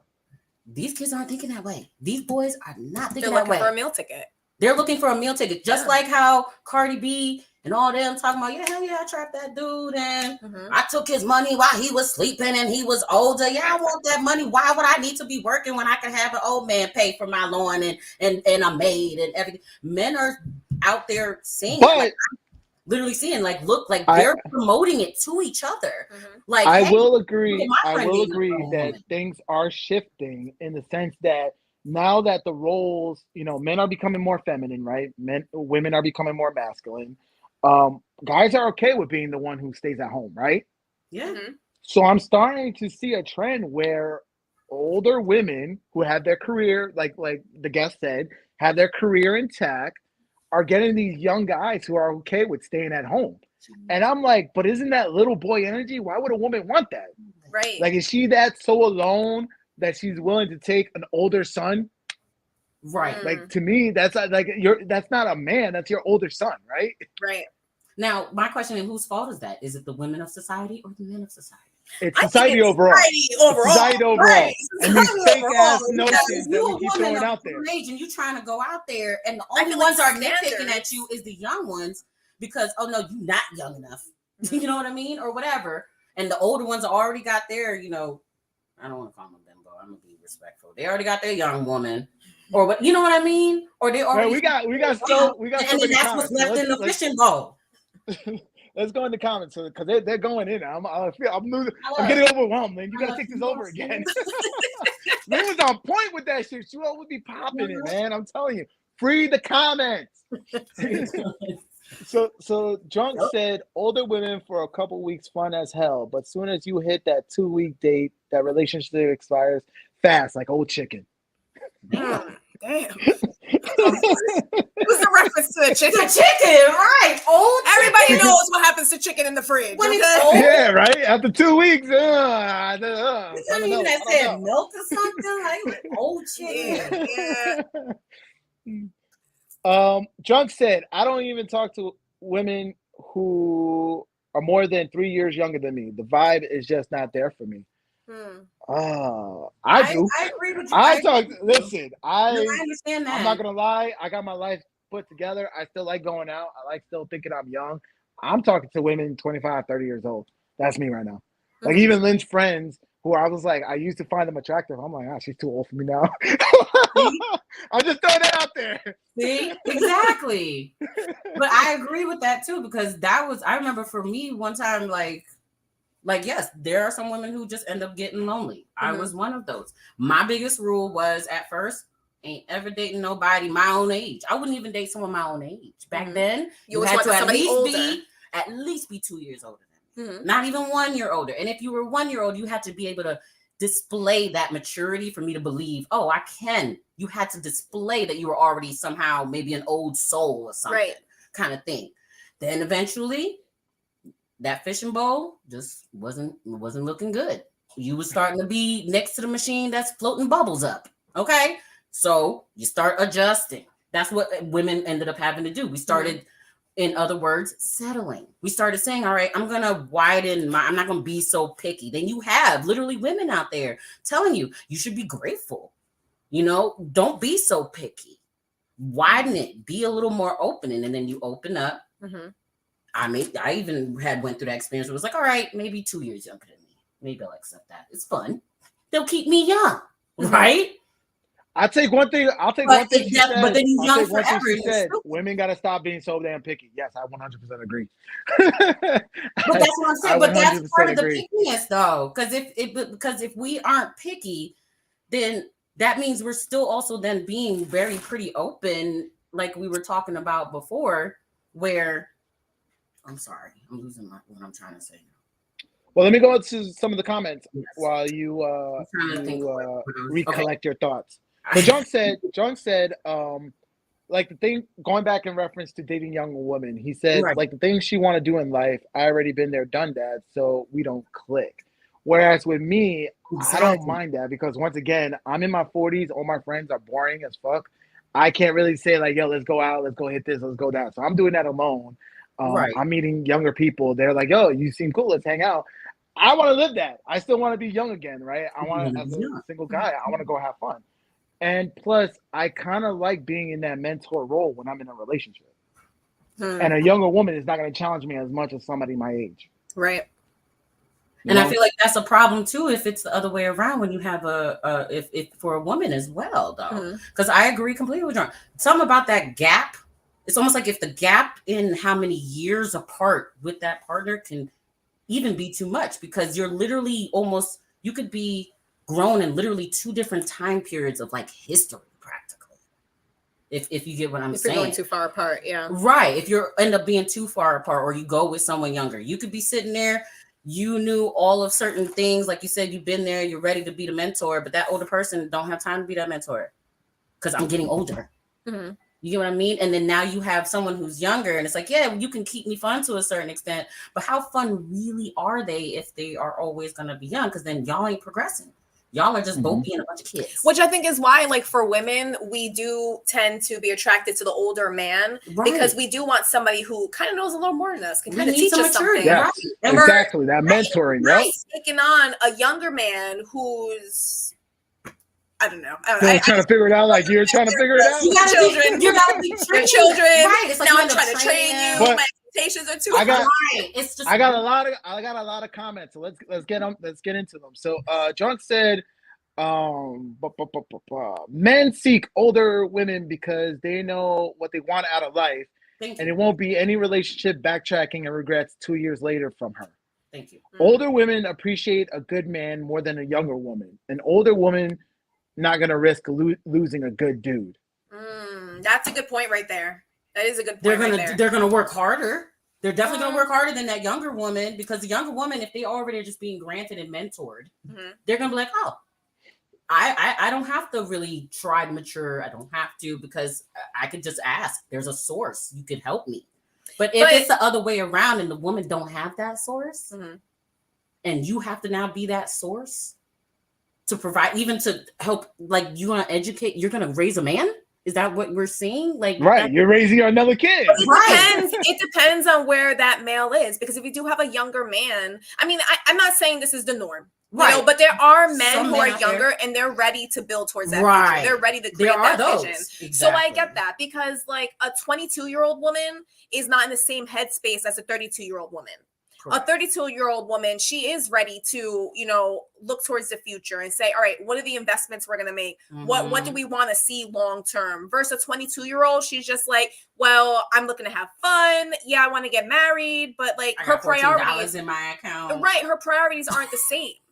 So I do see that difference there. I do feel like it's the same with men as well too, and that's where that discourse could happen when you have that gap, even especially if they're younger, to the female, because there are men out there who will strive and whatever, but like he said, Ray has said, I've been there, I've done that. Now, what happens when you're the older woman, right? You've been there, done that. Like you said, a 32-year-old already know what they want. You don't have to be wasting your time. Now you got a young man, could be trying. They are trying. They are showing that potential. But how am I going to mentor you to be like what you should already kind of know? Word to word. You get what I'm saying? Like, I get it. It's not going to work. It's not going to work. It's not going to work. Right. Great, but then now mix that in. Now mix that in now with how we saying men got to be men and women got to be women. If I always got to be sitting there teaching you how to get to my age, then the roles are for reversed. The whole rest of my life. The roles are reversed. It's going to be reversing, because now I am not, okay, I may be feminine. You could still be feminine and they could be still very macho, but now I'm not really your spouse. I'm no different than a mom. Right. Because I'm also and if you got a kid in the mix, forget it. You get what I mean? Because then now you have to worry about the respect that you think that they may have for you, because that man might even also be losing respect of the older woman, because now they're gonna be like, she can never think of me nothing but a little kid, because I always have to be getting advice from her. I don't want to get, you know what I mean? Then those things start happening. That could be happening without the other person even knowing that that's how that person is feeling. Yeah. Which is why communication is so crucial in every relationship. Then you have kids in that mix, forget it. You have to be able to express yourself. Right. And if the kids are in the mix and then they seeing that, then that's where we're having the kids going out there, where the woman is like, in spite of it, I didn't watch my dad always have my mom asking my mom what to do. So you know what? When I grow up, I'm going to take the same role. Yep. So John said, I don't have to. Junk said, I feel you, Ray. I like going out, but when you're dating a younger woman, you're forced to go out. Yes, 100%. That's why it doesn't work. That's why it ends up being short term. And to be honest with you, I'm okay with short term right now. I'm not looking for long term. Right. I had 2 long-term relationships. Of course. I'm okay with that. Do it all the time. I'm okay with just having fun right now. John also said, when I date somebody way younger than me, I just feel annoyed a lot. I can't describe it. And that's because, honestly, Drunk, you're still on your hustle right now. So I get it. You're going to want to date somebody who's on their hustle too. Right. Whereas with me, I built my kingdom. I have it. I just want to go play. That's it. I go out and I'm playing, you know, and it's great. As an older guy, it's great being an older guy right now. It sucked. It sucked when I was in my 20s. So maybe that's another reason why I'm making up for lost time, but I love it. I just feel the gap between like the relationship, the whole being okay with relationship, huge gaps just needs to stop, period. Period. Especially when anyone is younger than them, because you're never going to be able to relate to someone who's been on a planet for longer than you. Yeah. You get what I mean? Because and you can you could small try. Bursts. Right. You could try. But you can only mentored so much. But in the end, where you're getting all of your mentoring on how you should be going about life from your relationship, you're never going to learn about life, especially if you're the younger person of the relationship, because now you never experienced it like that older person may have. Right.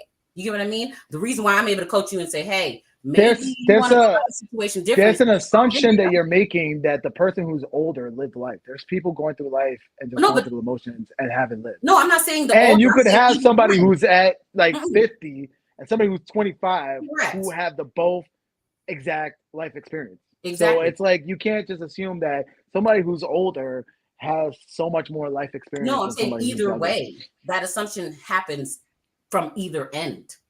It's either end. So like you could be always disservicing your partner, because if you say you're the older person and you never like what's he said, when dating a young person it's kind of annoying because they want to go out all the time. Yeah. And I don't want to do that. Now, what if you have maybe the older person is really the person that wants to go out all the time, just like you said. Younger person maybe don't, because it's just two different experiences. That older person could probably want to go out all the time because when they were younger, they never got to. And then it gets misconstrued by the partner as they just too wild and crazy, when it's not even that. It's just, like you said, I got my kingdom now, or I'm at where I'm happy with myself now. And now we just, whether it's the male or female, you get what I mean? And then the younger person, I just feel like that gap is because literally different mindsets were going on when they were children.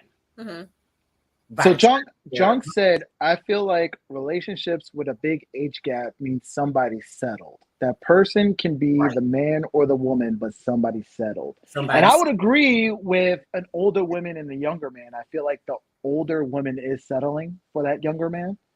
Even though you would think not, like he could have his body, well put together and he could be a boy toy. But I do feel like she's settling for that younger man.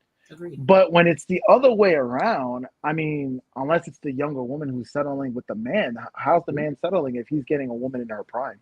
To me, that's golden. Like an older man with a younger woman is golden. This is why Leonardo DiCaprio does it all the time, right?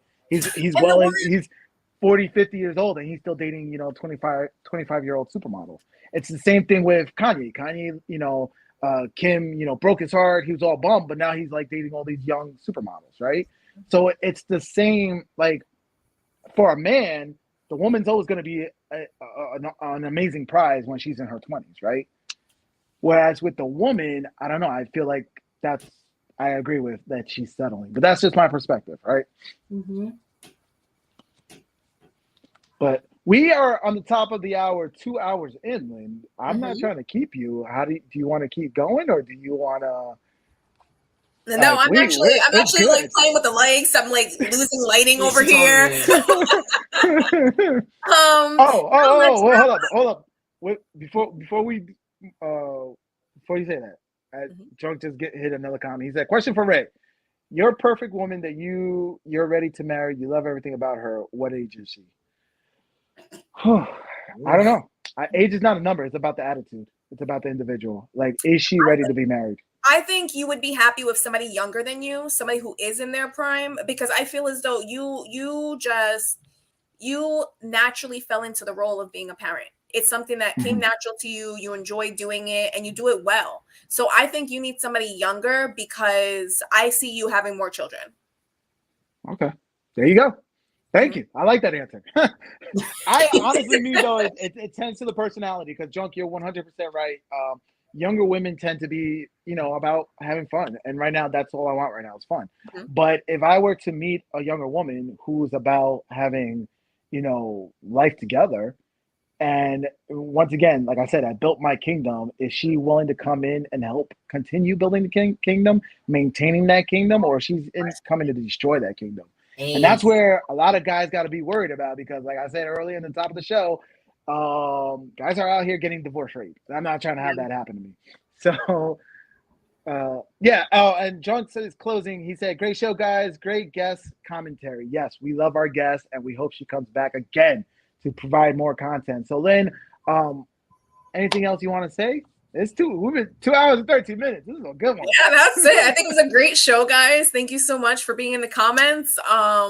I love it. It always adds to the conversation. It's never something that we're like, oh, these comments are getting annoying. Like, no, we love it. The more comments, the better. And it shows us that we're going on the right direction. You guys want to hear this. You guys rode with us for 2 hours. Conversations. Yes. Needs to be had. The guest was there for 2 hours. You guys were commenting for 2 hours. It shows us we're on the right direction. We just got to gain traction. That's it. So we're going to try to figure out how to gain traction. We're going to cut these up, to some shorts, try to get some more eyeballs on the channel, and just get, keep these conversations going. No matter what it is, we ain't going to shy talking about it, right? I just want to point out, y'all might want to do a guest screening, because I just want to very much point out that there were guests. Yeah, there were multiple guests. There were multiple ones, and one just woke up, and I just want to kindly just point out, because I'm probably being an a-hole. The female was awake. It was. I was nervous. Listen, I was nervous. The whole thing.